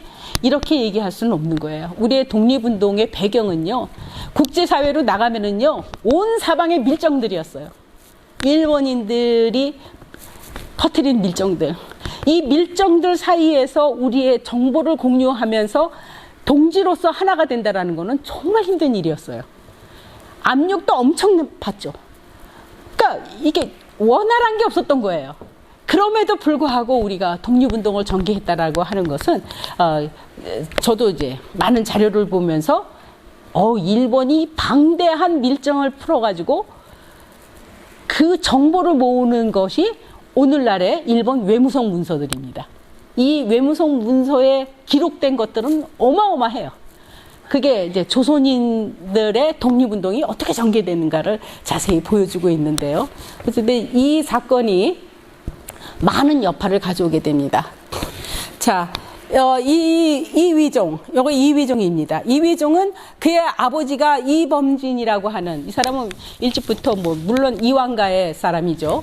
하지만 이제 외교관으로 파견이 돼서 프랑스 공사를 지내기도 했고, 파리 만국 회담을 주관했었던 공사, 그리고 러시아 공사, 미국의 외교관으로 있었고, 유럽의 이제 외교관으로서 활약을 했는데요. 그래서 그의 아들인 이위종이 일찍부터 해외로 나가서 영어를 유창하게 했고, 특히 프랑스에서 군사학교를 다녔기 때문에 프랑스어에 아주 유창했기 때문에 그는 그 헤이그 특사로 파견이 됩니다. 왜냐하면 그 당시 네덜란드에서 열렸던 헤이그 회의는 프랑스어도 이제 채택이 됐어요. 주 언어로서. 그래서 그가 페테르부르크에서 합류를 하게 되면서 가게 되는데요. 이제 안타까운 것은 이 아버지 이범진은 우리가 병합이 됐다는 소식을 뒤늦게 듣게 됩니다. 1910년 8월 29일 날 병합이 발표됐는데 그때는 잘 몰랐는데 지나고 나니까 우리가 병합당했다라는 거, 즉 우리가 망했다라는, 대한제국이 망했다라는 소식을 듣게 돼서요. 1911년 1월에 러시아 페테르스부르크에서 자살을 합니다. 그리고 자기 모든 재산을 독립운동에다가 바칩니다. 미주의 국민회, 그 당시 미주의 국민회가 가장 실력 있는 단체라고 여겼기 때문에 이제 그 유언을 남기고 자기 모든 재산을 이제 독립운동계에 바치고 돌아가시게 됩니다. 자, 그러면 한국에서는 어떤 일이 일어났느냐? 이 일본은 이제 의병 항쟁을 제일 두려워하죠. 그래서 어떠한 그 일본이 이제 철도를 막 넣게 되잖아요. 철도 부설권을 막 얻죠. 경인철도와 경부철도는 물론이고 여러 가지의 잔선으로 있었던 이 철도를 일본이 다 장악을 했고, 원래 식민지 통치하는 데 가장 중요한 것이 일종의 우리가 사람으로 말하자면은 동맥이 없어지면은 사람이 죽잖아요. 그 뜻이 이제 그 식민지를 원활하게 할 수 있는 교통의 수단, 모든 연락망으로서의 중요한 것이 철도다라고 본다면, 이 사람들은 어떻게든지 일본과 저항하기 위해서 철도를 파괴했었던 의병들입니다. 이름은 밝혀졌지만 이 사람 중에 누구가 김성삼인지 누구가 누군지는 몰라요. 모르지만 이런 그 저항이 있을 때마다 일본은 처절하게 이렇게 이제 교수형을 한다든가 총살을 하는 수로 해서 의병을 이제 막아버리려고 했었습니다. 이 사람들을 죽일 때 어떻게 죽이냐면은 57발의 총탈이 이 사람들을 쏴버려서, 그리고 이것을 치우지 못하게 해가지고요, 독수리들 뭐 이런 들이 와서 눈을 파먹고 막 하면서 얼굴이 도저히 알아볼 수 없을 정도로 됐었다라고 외국인 취재 기자들이 이제 이것을 얘기하게 됩니다. 그리고 모든, 여기 안 보이지만 여기는 민중들이 쫙 둘러서 이걸 구경하고 있었습니다. 신문에서는 이렇게만 났지만 여기 민중들에게, 그러니까 철저하게 이제 보복 살인을 하는 거고, 너희들이 이와 같이 항쟁을 한다면 너희들도 이런 죽음을 맞이할 수밖에 없다라고 하는 것을 고시를 했었던 것이죠. 이렇게 처절하게 이제 항쟁이 이어졌고, 지금 여기 있는 이 사진 뭐 너무나 잘 아는 사진, 이것도 아까 얘기했던 맥케인지 기자가 찍은 사진입니다. 코리아 파이트 포 프리덤 트레저리 오브 코리아, 여기에 보면 이 사람이 찍은 사진들이 쫙 저기가 돼 있습니다. 그래서 이제 강화진위대 같은 경우에는요, 지역의 진위대, 우리가 중앙에는 12대라고 그러잖아요. 지방에는 진위대라고 얘기하는데, 이제 투쟁을 하는 과정에서 지방군들이 모두 의병 항쟁이 되기도 하죠. 원주 지역 같은 경우는 이제 원주 진위대가 의병 부대로 이제 전환하기도 하는데요. 이러한 저항들을 하게 됩니다. 특히 1907년 8월 1일 한국 군대가 해산이 되자마자 많은 군인들이 의병 항쟁의 길로 들어가게 됩니다. 그래서 예전보다는 그래도 전력이 높아진 거죠. 예전에는 의병 하면은 정규군이 아니잖아요. 정규군이 아니니까 이 사람들은 오합지졸이 모일 수밖에 없는데요. 그나마 이제 군인들이 들어가서 의병의 이 저항의 의지를 같이 할 수가 있었습니다. 하지만 8월 1일 이제 의병 항쟁이 치열하고 있을 때 강무항제는 폐위당하죠. 헤이그 특사의 책임을 물어서 이제 폐위당하게 됩니다. 자, 이게 이제 일본이 강무항제를 폐위시키고 이제 평민복을 입었죠. 폐위시키고 이제 융희를 이제 하기 위해서, 즉위시키기 위해서 이제 덕숭으로 들어가는데요. 어때요? 삼엄하죠? 기관단총으로 다 해서 혹시나 무슨 폭동이 일어날까봐 이렇게 경계하고 있는 모습을 보이고 있는데, 이때 즉위식이 일어나진 않습니다. 융희 황제가 이걸 거부했어요, 처음에는. 그래서 이제 이러한 상황들, 이 한국이 그리고 8월 1일 날 군대 해산의 장면인데, 이때 사진 자료 같은 건 없어요. 사진 자료는 없지만 당시 프랑스 신문 루프 디 주노랄이라고 하는 신문에서 이걸 사파로 그려냈어요. 사파를 그려냈는데, 당시 사파가 얼마나 사실적이냐라는 거는요, 사진으로 남은 거와 비교해 보면 알 수 있습니다. 거의 비슷해요. 이 사람들이 그러니까 이 당시만 하더라도요, 사진술이 발전하지 않고 이것을 전송하는데 무슨 문제가 있었는지요, 주로 이렇게 일러스트레이션, 사파로서 이제 그려서 이제 표현하는 경우가 많았고요. 다만 이제 러시아의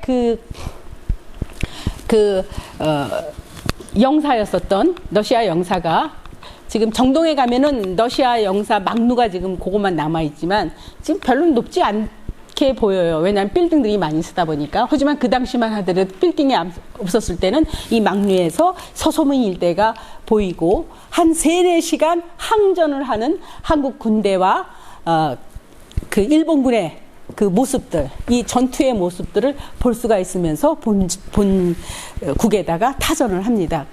비가 부슬부슬 내리는 가운데 한국의 의병들이래. 한국 군인들이 이제 항쟁을 하고 있는 피와 빗물이 반반이 흘러서 강물을 이루었다라 할 정도로 이제 총탄이 떨어지도록 사실은 항쟁을 하다가 모두 다 죽어갔죠. 다행히 서소문 밖으로 탈출해간 의병들이 있습니다. 일본이 미처 끝까지 추적해서요, 민간인 집에 숨은 사람들도 다 찾아내가지고 총살하거든요.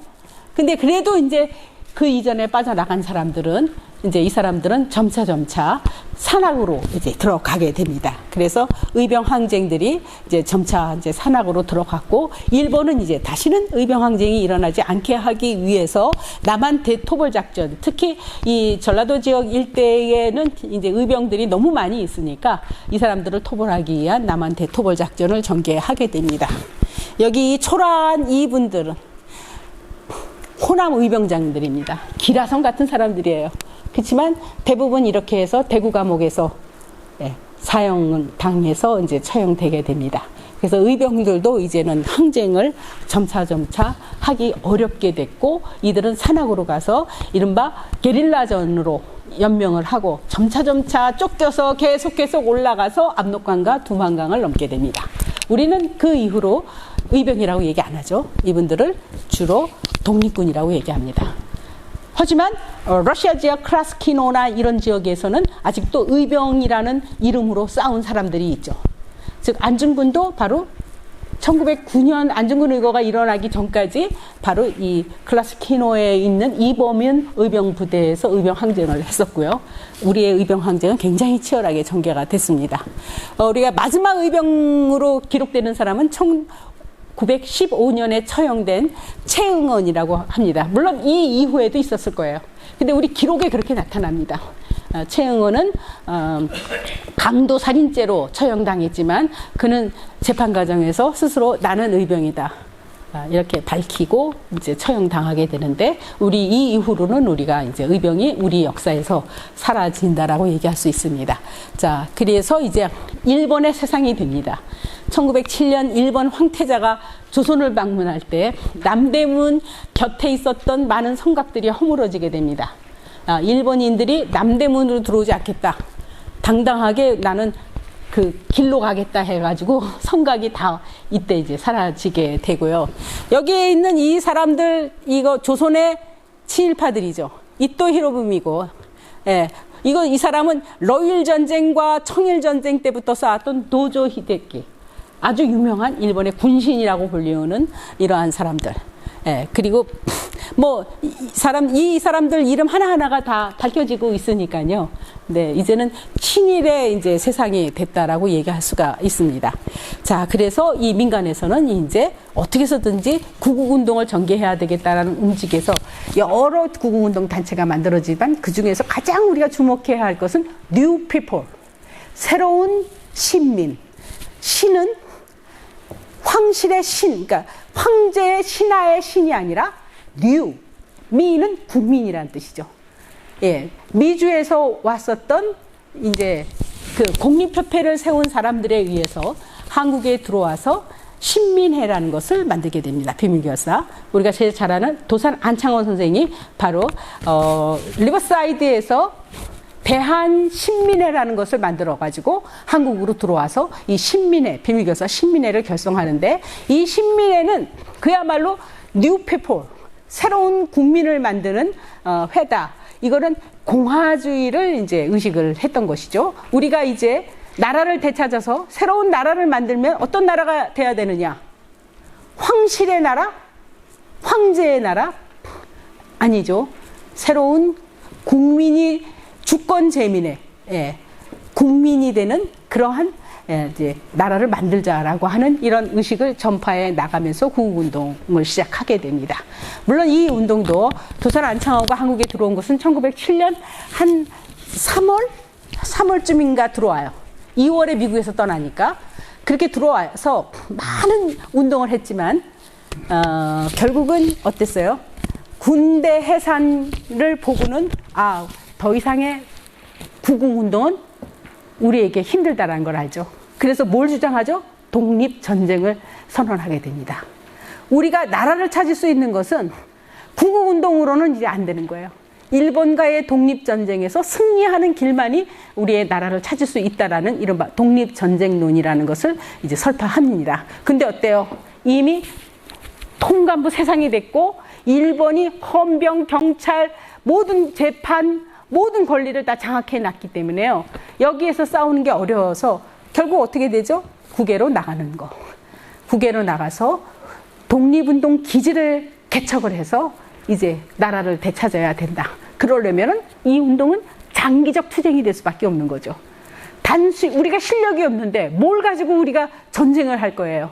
그러니까 사관을 기르고 우리 국민의 실력을 길러서 독립전쟁을 준비해 나가면서 언젠가 일본이 국제적으로 위기에 빠졌을 때 우리는 우리의 나라를 찾아야 된다라고 하는 장기적인 독립투쟁 방안을 이제 제시하게 됩니다.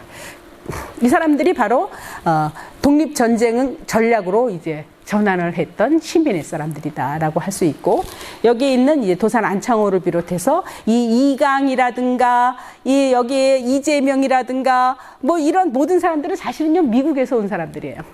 하와이 사탕수수 농장에 농부로 갔다가 북미로 가서 북미 공립협회와 대한신민회를 건설하는 데 앞장섰던 사람들이 국내로 들어오게 됩니다. 1907년에 강무항제가 폐위됐을 때 미국의 한인들은 뭘 선언하느냐? 이제 우리에게 더 이상 황제는 없다라는 선언을 합니다. 이제 모든 책임은 국민에게 있다라는 걸 선언합니다. 하지만 한국에서는 어땠죠? 한국에서는 여전히 황제가 우리의 독립을 해줘야 된다라고 하는 이른바 복벽주의라고 우리가 얘기하는데요. 이런 사람들도 많았어요. 양반의 세계, 양반들이 독립을 해야 되고 우리들에 의해서 이 나라가 다시 독립을 쟁취하는데 우리 황제를 다시 재임시켜야 된다라고 하는 의식을 가진 사람도 많았지만 이제 한국인들은 점차 국민의식으로 전환돼 가게 됩니다. 우리가 다시 독립을 하게 된다면 그것은 공화정의 주권 재민의 국민의 국가가 되어야 된다는 의식들이 확산돼 나가게 됩니다. 자, 이렇게 시베리아, 중동, 전 지구 여기에 쭉 제가 좀 이걸 더 좀 잘 해와야 되는데 못했지만요. 여기에 많은 여기 파란 요게 동청철도거든요. 여기 하얼빈이 있잖아요. 여기에 역들이 많이 생기는데요. 이 역들은 여기에 한인 사회가 만들어지는 거예요. 우리 한국인들이요 먹고 살기가 힘들어서요 철도 노동자가 되거든요. 시베리아 철도 넣고 동청철도 넣을 때요 우리 한국 사람들이 여기 가서 해요. 철도가 완성이 됐는데 조국으로 돌아왔느냐? 안 돌아오죠. 그냥 그 역 주변에 한인 사회가 형성이 되고 그것이 나중에 이제 그 한인 그 독립운동 기지로서 발전하게 되게 됩니다. 자, 좀 더 빨리 진행하고, 그리고 1908년에 아주 유명했던 사건, 그 샌프란시스코 장인환 전명훈 사건. 이 사건이 총송, 최초의 총송이다라고 얘기하는 거는요. 이 사건의 여파가 굉장히 크게 됩니다. 왜 샌프란시스코에서 이런 일이 벌어졌느냐? 이전에 아까 그 이상설도 이제 나중에 이 미국으로 오게 되거든요. 헤이그에서 활동을 하다가 미국으로 돌아오게 돼서 미국의 샌프란시스코의 국민의 회원이 되게 되고, 그리고 이 애국의식이 굉장히 투철했던 이 노동자들. 이 노동자들은 왜 애국의식을 가졌을까? 비난하고 가난하고 힘든 사람들은요, 어떤 사람들은 조국을 쳐다도 안 봐요. 미국은 우리가 이민사회라고 하지만요, 이 가난하고 있던 유럽 사람들이 이민 가서는 괜찮았어요. 같은 백인이니까. 하지만 동양인은요, 흑인보다도 그 계급이 낮았다라고 얘기할 정도로. 왜냐하면 흑인은 예전에 노예로 잡혀와가지고 오랫동안 그래도 미국에 살았는데 갑자기 동양인들이 나타났는데 동양인에 대한 차별이 어마했어요. 중국인들, 일본인들도 그 차별을 받았지만 우리보다는 더 일찍이 이 사람들은 미국에 들어가서 자리를 잡았기 때문에요. 우리 조선 사람들은 뒤늦게 여기에 들어가서 엄청난 영어를 하기를 해요. 그 차별이 말도 못했어요. 근데 이 미주 한인 사회가 굉장한 리더십을 발휘한 부분이 있어요. 그게 뭐냐? 바로 이들에게요. 우리는 조국을 되찾아야 되는 의무를 가진 사람이다라고 하는 자존감과 자부심을 심어줘요. 만약 안 그랬다면은 그냥 차별받고 생활 형편없고 이런 그 싸구려 노동자에 불과했었던 조선인들이 이런 자부심을 갖는, 그래서 내가 나라의 독립을 위해서 내가 노동한 금액의 월급을 그 독립운동 자금으로 바친다라고 하는 것이요, 아까운 게 아니라 이게 굉장한 이 자부심을 주었고, 이것이 이 미주 한인 사회의 굉장한 리더십이라고 얘기할 수가 있는데요. 이 사람들이 그래서 신한민보라는 신문 지금 있잖아요. 공립신문이나 신한민보를 보세요. 그 신문 자체의 논설서부터 모든 것이 다 애국이에요. 애국이 아니면은 기사가 실리지 않아요. 세탁소를 차려도 애국을 위해서 차려요, 이 사람들은. 그렇게 미주 한인들 사회가 나중에는 독립운동을 가능하게 할 수 있는 이런 큰 원한류의 역할을 하게 됩니다. 미주 한인들의 독립자금이 아니었으면은요, 만주의 독립군들에게 뭘 입히고 뭘 먹여요. 이 사람들의 자금들이 들어갑니다. 자, 특히 미주에서 왔었던 이거는 이제 제가 신한민보에서 딴 거지만, 여기 이게 이강 선생이거든요. 이강 선생이 이렇게 러시아 한인들, 이 사람들을 결집을 해서 대한민 국민의 시베리아 지방 총회라든가 이런 것들을 이제 만들어서 독립을 준비했고요. 바로 안중근 이거는 이 공립협회가 만들어졌을 때 안중근 의사도 공립협회 회원이 됐지만, 이들의 지도 아래에서 하얼빈에 있는 한인들의 협력을 받아서 이들이 제공하는 정보를 가지고 안중근 의거를 준비할 수 있었던 거죠. 우리가 이 한국의 독립운동을 얘기할 때는요, 뭐든지 관계를 안 맺은 게 없어요. 네트워킹이 다 돼 있어요. 우리가 볼 때는 안중근 의거는 안이사가 이토 히로부미를 처단하기 위해서 처단했다. 이거는 재판에 나오는 얘기예요. 재판에서 안중근이가 나는 이러이러한 사람과 협의를 하고 이런 사람들에게 정보를 얻었어요, 이런 말 하면 안 되잖아요. 그럼 그 사람들 다 잡혀가니까 철저히 자기 혼자 한 걸로 얘기하지만, 실은 이 사건의 이면을 보면 굉장히 조직적으로 이 의거가 일어났다라는 사실을 우리가 알 수 있는데요. 이렇게 1910년 이전에 이렇게 국외로 나갔었던 교민들, 이런 사람들이 이제 한인 사회를 만들어서 독립운동을 조직적으로 했다라는 것도 한국 독립운동의 특징이다라고 얘기할 수가 있습니다. 이거는 이제 제가 그래서 안중근이 우리 독립운동에 미친 영향을 제가 정리하다가 그랬는데 시간이 없어서 1차 세계대전이 일어났을 때 우리 러시아에 있는 한인들이 1차 세계대전에 참전을 해요. 무슨 군으로? 러시아군으로 참전하는 거죠. 이제 러시아의 자리를 잡으려면요, 러시아에 귀화를 해야 돼요. 그러면 귀화를 아무나 막 해준 게 아니에요. 귀화를 하려면 참전을 하면은 저기가 주어지거든요, 자격이. 그래서 러시아에 참전을 하는데 독일군 포로가 된 거예요, 이 사람들이. 독일군이 봤을 때 아니 러시아군인데 이 사람들 생긴 거는 동양인인데 궁금하잖아요. 이게 확실히 이 독일이 우리보다는 인문학이 발전된 곳이었는지 모르지만 이 사람들 포로를 데리고 와서 이 사람들한테 이제 노래도 시키게 하고, 너희들 나라에서는 하나 둘 셋으로 어떻게 세느냐라는 인문학적인 조사를 했던 거죠. 노래를 부르라니까 이 사람들이 안중근 노래를 불러요. 그 당시에. 그러니까 이 고구려에 러시아에 살고 있는 고려인들, 청년들이라고 하는 사람들 뇌리에는 이 안중근은 이제 히어로, 영웅이자 우리 독립운동의 아주 중요한 뿌리라고 하는 것을 이 사람들을 통해서도 우리가 알 수 있었다라고 얘기할 수 있습니다. 우리가 뭐 이토 히로부미가 죽을 때는요, 난리 났어요. 책에도 이 훌륭한 정치가를 죽인 안중근은 깡패다 막 이런 식으로 하고, 안중근에 대한 비판이 많았지만, 세월이 지나면서 점차 일본에서도 조차 이토 히로부미가 침략자라는 사실을 이제 인정하게 된 거예요.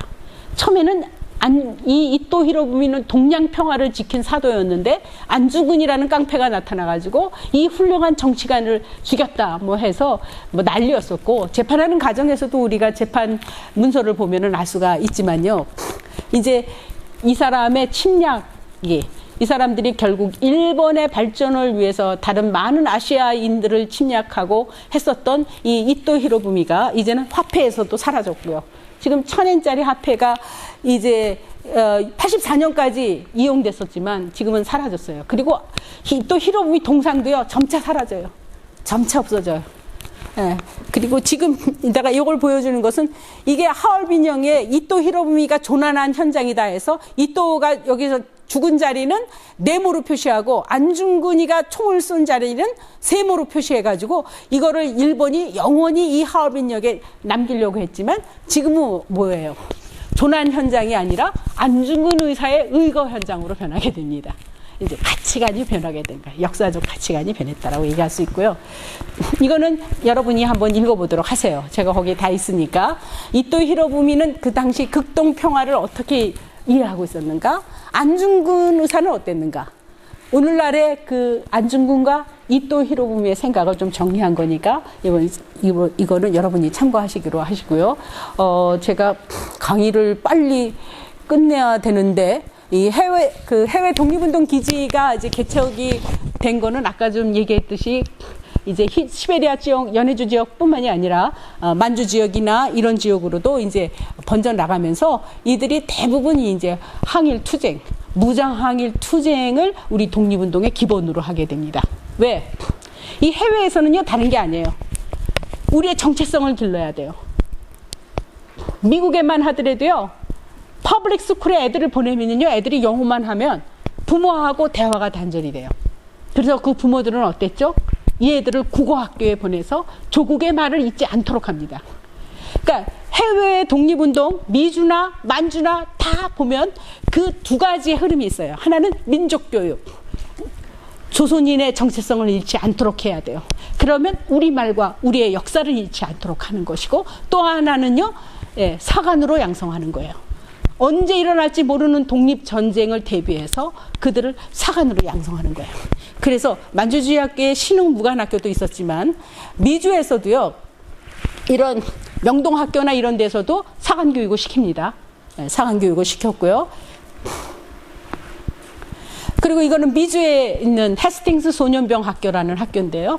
뭐 유일한 박사도 여기 출신이기도 하지만 이들뿐만이 아니라 많은 그 사관학교에 사람들이 가서 독립전쟁을 준비하기 위한 사관으로 양성이 되게 됩니다.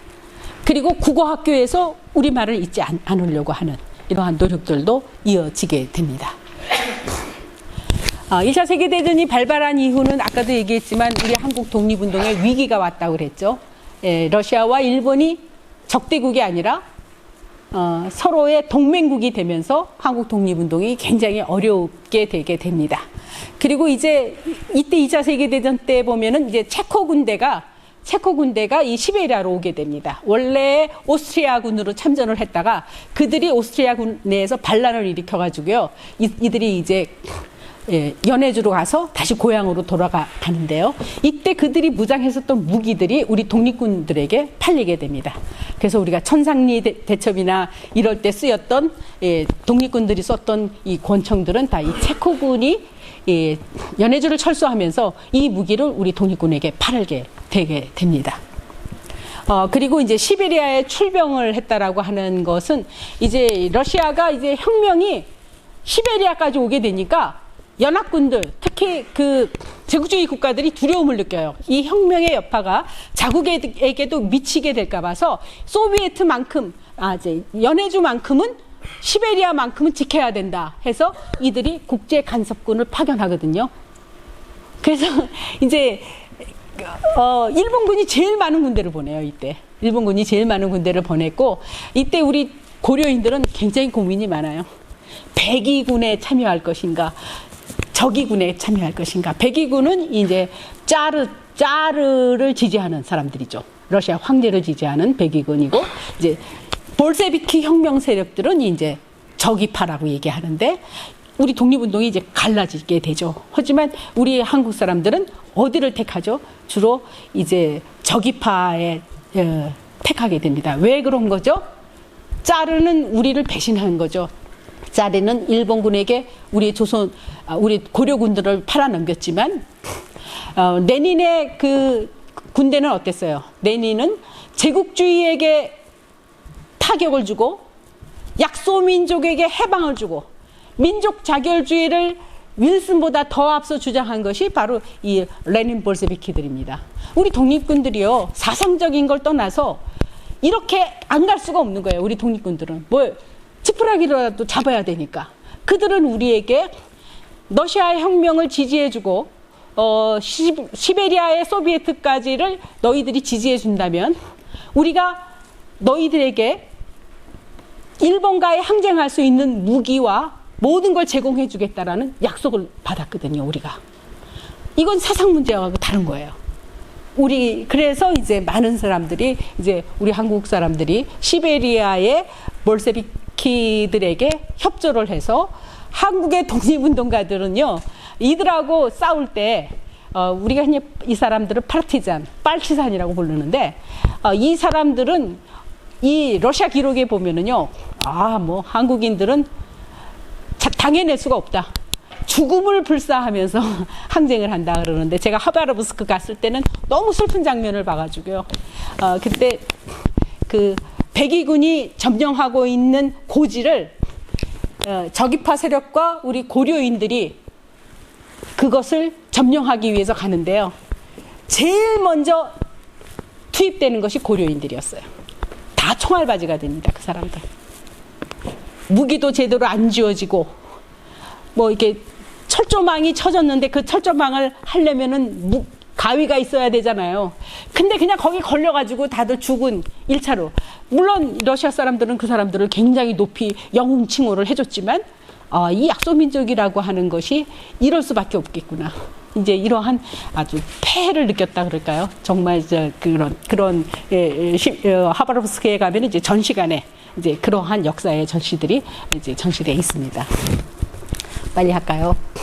자, 이제 2차 세계대전이 끝나고 파리 강화회의가 열리게 됩니다. 물론 대표권은 없었지만 김규식 박사를 중심으로 하는 이 파리 강화회의 대표들은 많은 성과를 올리게 됩니다. 결국 이들이 나중에 이제 상하이 대한민국 임시정부를 이제 출범시키게 되는, 그러니까 임시정부가 출범한 이후에는 이 사람들이 임시정부 대표로 이제 명함만 바꾸게 되거든요. 이제 신한혁명당으로서 먼저를 갖고, 그리고 이들이 주장한 것이 뭐냐면 국내나 이런 데에서 데몬스트레이션을 일으켜라. 그래서 일본, 러시아, 만주, 한국에 특파원을 보내서 서로 민족 간의 연락을 하게 되는데, 제일 먼저 터진 것이 바로 도쿄에 있는 한국 유학생들의 28 독립선언입니다. 자, 28 독립선언은 독립선언서 중에인데요, 영원히 혈전을 선언하노라. 정당한 요구를 하는데 니네들이 안 들어주면 우리는 혈전을 하겠다. 이건 우리 독립운동이 타협이나 그 어떤 타협이라든가 부탁을 하는 청원이 아니라 혈전을 다짐하고 있었다라는 사실, 이거를 28 독립선언서에서 보여주고 있고요. 네. 그래서 3.1운동이 이제 일어나고 해외의 교민사회까지도 번지게 됩니다. 그러니까 한국인이 있는 곳에서는 모두 3.1운동이 안 일어나는 것이 없다고 봐야 돼요. 오늘날도 미주의 한인들은요, 무슨 일이 있어도 3.1 독립선언식은 꼭 합니다. 네. 이것이 이제 3.1운동이 이제 한국의 헌법에도 보장하고 있지만, 한국의 정신이기도 하고, 이 3.1 독립선언은 우리가 이렇게 해외에도 이제 독립이 선언이 되고 미주에서도 독립이 선언이 됐고요. 그 영향 아래서 대한민국 임시정부가 1919년 4월 11일 날 이제 출범을 하게 됩니다. 임시정부에 대한 많은 비판도 있어요. 하지만 임시정부가 갖고 있는 상징성과 이 임시정부의, 한국의 대한민국 임시정부의 이 존엄성은 그 어떤 누구도 부인할 수가 없어요. 이상한 말 하는 사람들이 있어요. 임시정부가 한 일이 뭐 있느냐, 늙은이들이 간판이나 끌고 했던 것이 임시정부가 아니냐, 이렇게 얘기하고 있지만, 많은 약소민족들 국가들 중에서 이렇게 대한민국 임시정부라고 하는 이 정부적인 상권이 분리된 민주공화 정체로서의 임시정부를 이렇게 이끌어 나가고, 이 헌법에 근거해서 오랜 시간 동안 우리가 일본이 항복을 해서 다시 이제 한국으로 들어오기까지 유지됐었던 것이 대한민국 임시정부다라고 얘기할 수가 있습니다. 자, 임시정부는 뭐 국가로서 할 수 있는 일은 다 했어요. 헌법 제정은 물론이고요. 예, 국가가 할 수 있는 모든 일을 이제 수행을 하게 됩니다. 그리고 이 1920년에는 대한민국 임시정부는 독립전쟁을 선언하게 됩니다. 그래서 이 만주 지역에만 하더라도 국로군정서, 설호군정서, 일본 육군 주만 참의부 라든가 이러한 모든 독립군 단체들은 임시정부 산하로 들어가게 됩니다. 근데 지금처럼 이렇게 원활하지가 않아요, 국제관계가. 여러분 생각해 보세요. 지금은 메일이나 우리가 이런 걸 통해서 외국하고 수시로 연락을 하지만 이때는요, 미국에서 편지가 한번 가려면은요, 몇 개월이 걸려서 전달이 돼요. 미국에서 신한민보가 발행이 돼가지고 붙이면 만주나 시베리아까지 전달이 되는 데는 엄청난 시간이 소요가 되고, 중간에 또 일본인들에게 잡히게 되면은요, 다 회수가 되고, 이러한 어려운 상황들, 밀정들이 드글드글한 이러한 상황에서 우리 독립운동을 유지한다라는 거, 이거 쉬운 일은 아니었죠. 하지만 이러한 항일 투쟁과 우리가 어떻게 해서든지 실력은 안 되고, 여건은 여의치 않지만 어떻게 해서든지 우리의 노병이라는 것은 늙을 노자 아니에요. 늙을 노자가 아니고 노동을 한다라는 노자예요. 즉 우리는 왜요? 국민만 먹여 살릴 수 없어요. 자기 스스로 자기 실력이 있어야 돼요. 그러면 노동을 해야지만 돼요. 하지만 전쟁이 일어났을 때는 바로 군사가 될 수 있는 이런 노병을 양성한다든가 하는 노력들. 우리가 학교가 없다 보니까 중국인 군간 학교에다가 위탁 교육을 시키는 거죠. 비행수를 배우게 하고 뭐 이러한 여러 가지의 노력들이 있어 왔습니다. 그리고 교육도 포기할 수 없는 부분이죠. 인성학교라는 공립학교가 그 역할을 하게 됩니다.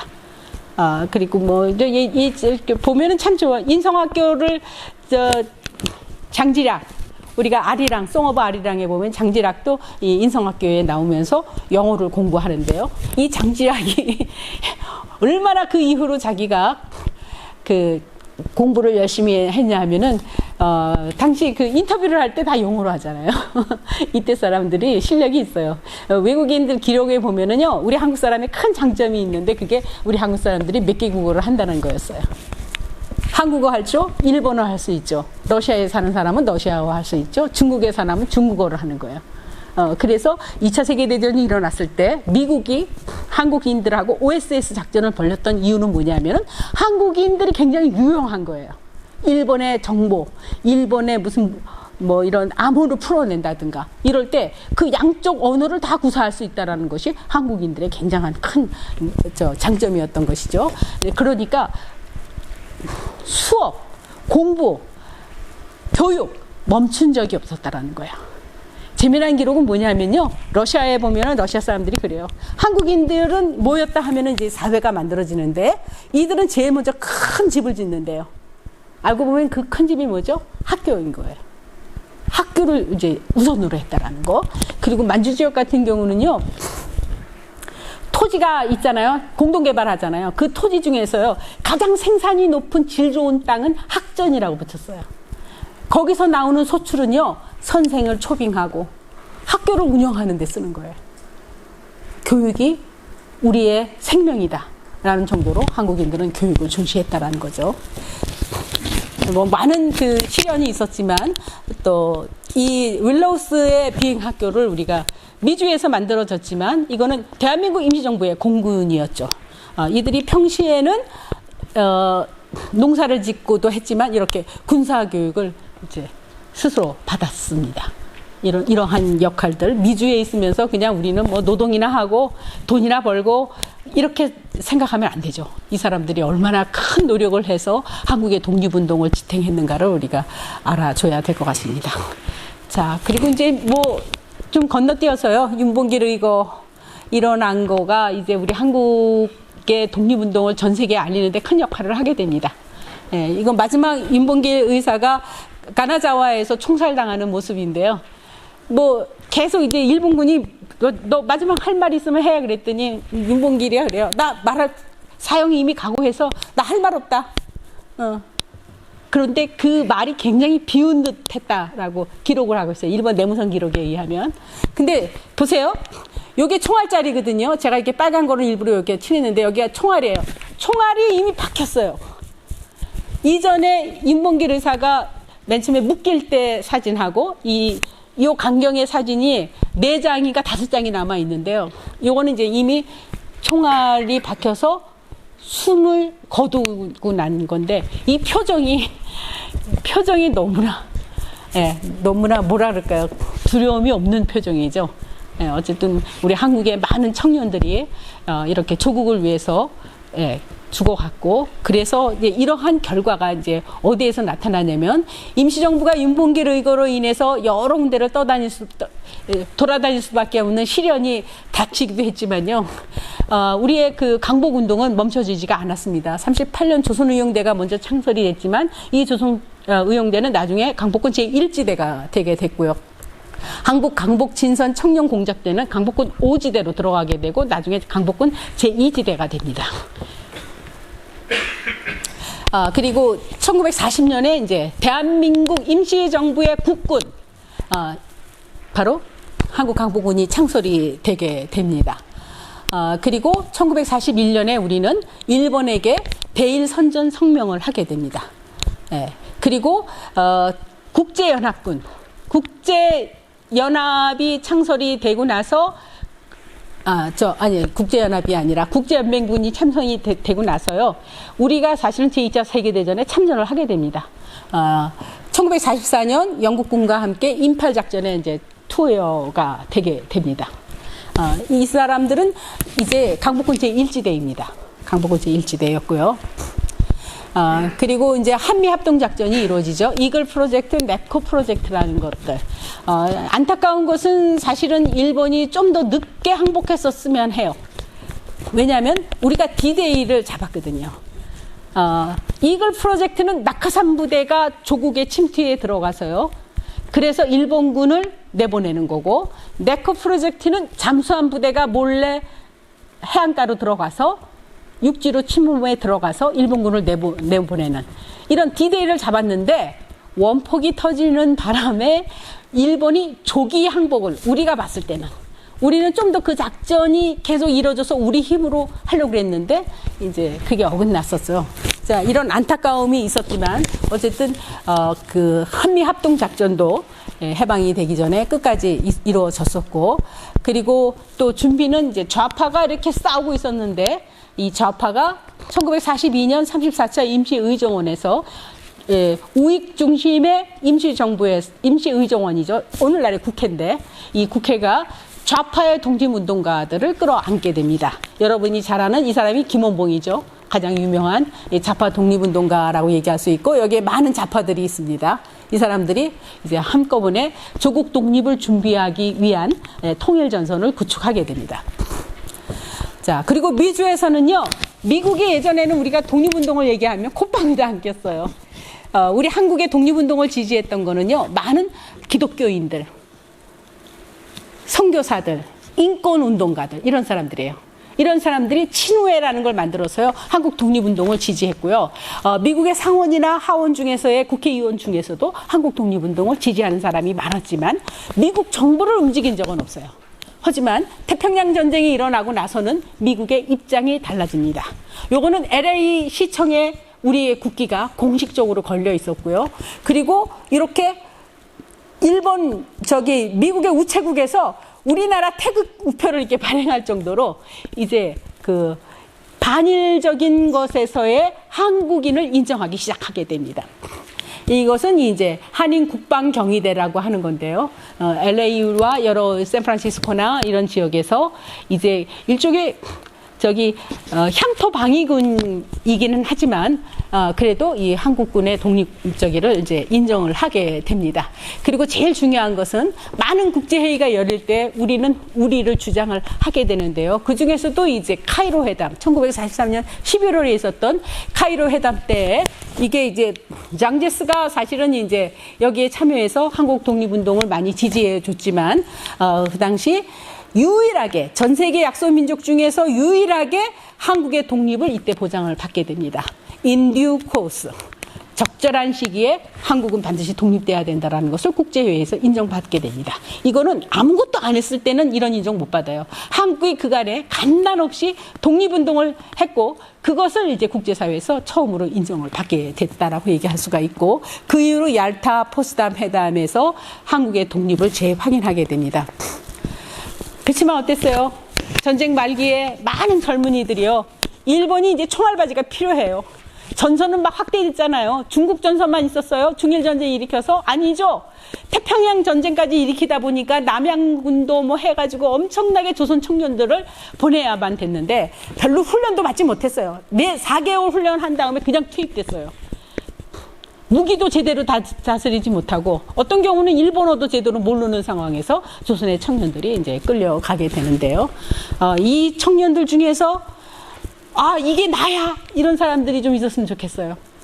어느 전선에서 어떻게 돌아가셨는지 잘 모르죠. 조선의 청년들입니다. 자, 그리고 오키나와 같은 데는 이제 가미카제가 나타나잖아요. 일본이 왜 원폭을 빨리 결정하냐면요. 가미카제 보고 놀란 거예요.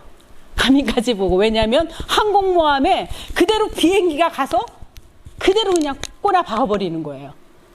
이거는 미군으로서는 상상할 수 없는 일이거든요. 야, 저놈들 너무 무서운 놈이다. 이 전쟁을 빨리 종식시키지 않는다면 미군의 청년들이 너무나 많은 희생을 치를 것이다라고 미국이 판단을 한 거죠. 그래서 이제 원폭 투하를 결정하게 되고 이것이 아까 얘기했듯이 우리로서는 좀 일렀다. 조금 더 전선이 좀 더 지나서 우리의 강복군이 직접 우리의 조선에서 해방을 맞이했었으면 하는 아쉬움이 있습니다. 히로시마, 나가사키에서 원폭이 터졌죠. 재미난 거는요, 이 히로시마, 나가사키의 원폭이 터질 때까지 일본은 항복을 거부했습니다. 아까 얘기했지만 카이로나 얄타 회담, 포츠담 회담 이런 데에서 일본에 무조건 항복을 요구했었어요. 그러면 여기서 끝나는 거야, 전쟁은. 근데 일본이 거부를 합니다. 일본의 황군인 일본군에게 항복이란 있을 수 없다라는 게 일본군의 입장이었고, 이래서 처음으로 히로시마의 원폭이 8월 6일 날 됐는데 얼마나 비참했어요. 최초의 원폭이 터졌는데 그 비참함이 말도 못했는데 일본군은 그래도 항복을 안 했습니다. 일본 그래도 항복 안 했어요. 그래서 나가사키에 다시 또 터진 거예요. 했을까요? 이때 일본 육군은 항복 안 했습니다. 근데 일본 내각에서 자, 그러면 나가사키에 폭탄 터졌는데 우리가 그래도 항복을 안 한다면 다음은 어디가 되겠느냐? 도쿄다. 도쿄면은 천황이 죽는다. 이제 이렇게 된 거예요. 그때 일본이 항복을 했다라는 거예요. 그러니까 이게 대단히 무서운 나라 아니에요. 국민이 다 죽어도 천황이 있어야 되는 이 일본의 이 천황제가 모르겠어요. 지금은 일본이 상당한 민주주의 국가라고 얘기하지만 어떤 일본인들은 일본은 천황주의가 있는 한 민주주의는 있을 수 없다라고 극언을 하는 사람들도 있습니다. 왜냐? 일본 사람들은 언제 어떻게 변할지 모른다라는 거죠. 그래서 일본이 평화헌법을 없애고 일본의 군대를 만들려고 할 때 일본 사람들이 많이 반대해요. 그게 뭐냐면 두려운 거죠. 근데 이 가미카제가 출격을 하고 나서 웃기는 거는요. 일본이 이 가미카제를 세계 가미카제 사람들이 이제 죽는 길 아니에요. 자기 돌아올 수 있는 기름을 싣고 가지 않았대요. 출격하면 거기서 그냥 꼬나 박아야 되거든요. 그러니까 이 사람들이 마지막 유서를 쓰고 가는 이 유서가 지금 현재 남아 있는데 이거를요 세계 기록문화유산으로 신청을 했다는 거예요. 이 사람들이 참 의식이 좀 이제 문제가 되기는 하는데 아직도 우리는 역사 왜곡 문제로 일본과 많은 다툼을 하고 있습니다. 예전보다는 많이 나겠어요. 일본 사람들의 의식도 많이 이제 성장을 했고 병합을 보는 일본인들의 시각들, 그래서 누구보다도 부당하다라고 여기는 일본의 지식인들이 한국 병합은 불법이다라고 선언도 하기도 하지만 그래도 여전히 일본의 우익 교과서들이나 이런 데서는 일본 역사 왜곡이 아주 심각합니다. 자, 이제 우리가 일본이 어쨌든 항복을 해서요. 그래서 우리가 원했지만 어떻게 보면은 원치 않은 해방을 맞이하게 되죠. 백본 김구 선생도 이것을 굉장히 안타깝게 여겼어요. 참전을 준비한 것도 다 허사가 되었다. 이번 전쟁에 우리가 할 일이 없기 때문에 장래 국제 간의 발언권이 약해질 수밖에 없다. 김구 선생의 예언대로 우리는 그 어떤 발언권도 할 수가 없었었죠. 그래서 대한민국 임시정부 요인들도 개인 자격으로 들어올 수밖에 없었어요. 강복군과 그리고 임시정부가 인정을 받지 못한 상황이 돼버렸던 거죠. 그럼에도 불구하고 우리가 분단은 됐지만 대한민국 임시정부가 수립이 됐습니다. 그리고 북한에서는 인민공화국이 수립이 됐고요. 그렇다고 하더라도 우리의 한국이 이러한 우리 한국의 입장들, 분단의 입장들이 우리가 이후로 60년대, 70년대 냉전 시대라고 하는데 이 냉전 시대에 또 큰 영향을 주게 됩니다. 자, 마지막으로 조금 우리나라 독립운동의 성과와 성격에 대해서 좀 얘기하도록 하겠습니다. 우리 한민족의 항일투쟁은 세계 유례없는 투쟁의 역사다라고 얘기할 수가 있고요. 우리의 독립운동은 세계사적인 변동과 상호작용해서 일어나서 긴밀하게 연동돼서 전개됐다라는 사실을 우리가 부인하면 안 됩니다. 우리 독립운동은 우리만의 리그가 아니었다라는 거죠. 그래서 그렇지만 우리는 외교활동과 군사활동, 비록 이것이 뭐 대대적인 일본과 항전을 벌였다든가 이러지는 않았잖아요. 그러니까 실질적인 어떤 성과가 있느냐 이렇게 물어본다면은 제한적일 수밖에 없습니다. 그렇다 하더라도 우리는 간단없이 우리 적극적인 항전을 이어왔다라는 거, 그리고 민중이 주도를 했다라는 것과 이 민중들이 각자의 자기 위치에서 역할을 잘 분담했다라는 거죠. 이런 점도 있고요. 그리고 3.1운동 이후에 우리가 다양한 이념과 방법과 전략으로 독립운동을 전개해서 오늘날에도 우리가 이렇게 봤을 때 한국 독립운동을 얘기할 때 굉장히 이게 무슨 좌파운동이니 우파운동이니 이런 식으로 한정할 수가 없다라는 거. 오늘날의 시각으로서의 이데올로기 관점으로 나눌 수가 없다라는 거. 이런 점을 우리가 이해해야 된다라고 얘기할 수 있습니다. 그래서 우리 독립운동가들은 지금 좌파 우파 얘기하지만 사실은 우리가 독립운동의 관계를 쭉 보면은요, 그 어떤 이데올로기보다도 상위 개념에 있었던 것이 민족이었다라는 사실을 우리가 잊어서는 안 돼요. 우리 민족 우선에 이러한 의식들을 갖고 있었다라는 거고, 그리고 알지만 민족 말살의 시기, 민족 문화 말살의 시기, 우리 문화가 가장 번성하고 발전해 갔다라는 거.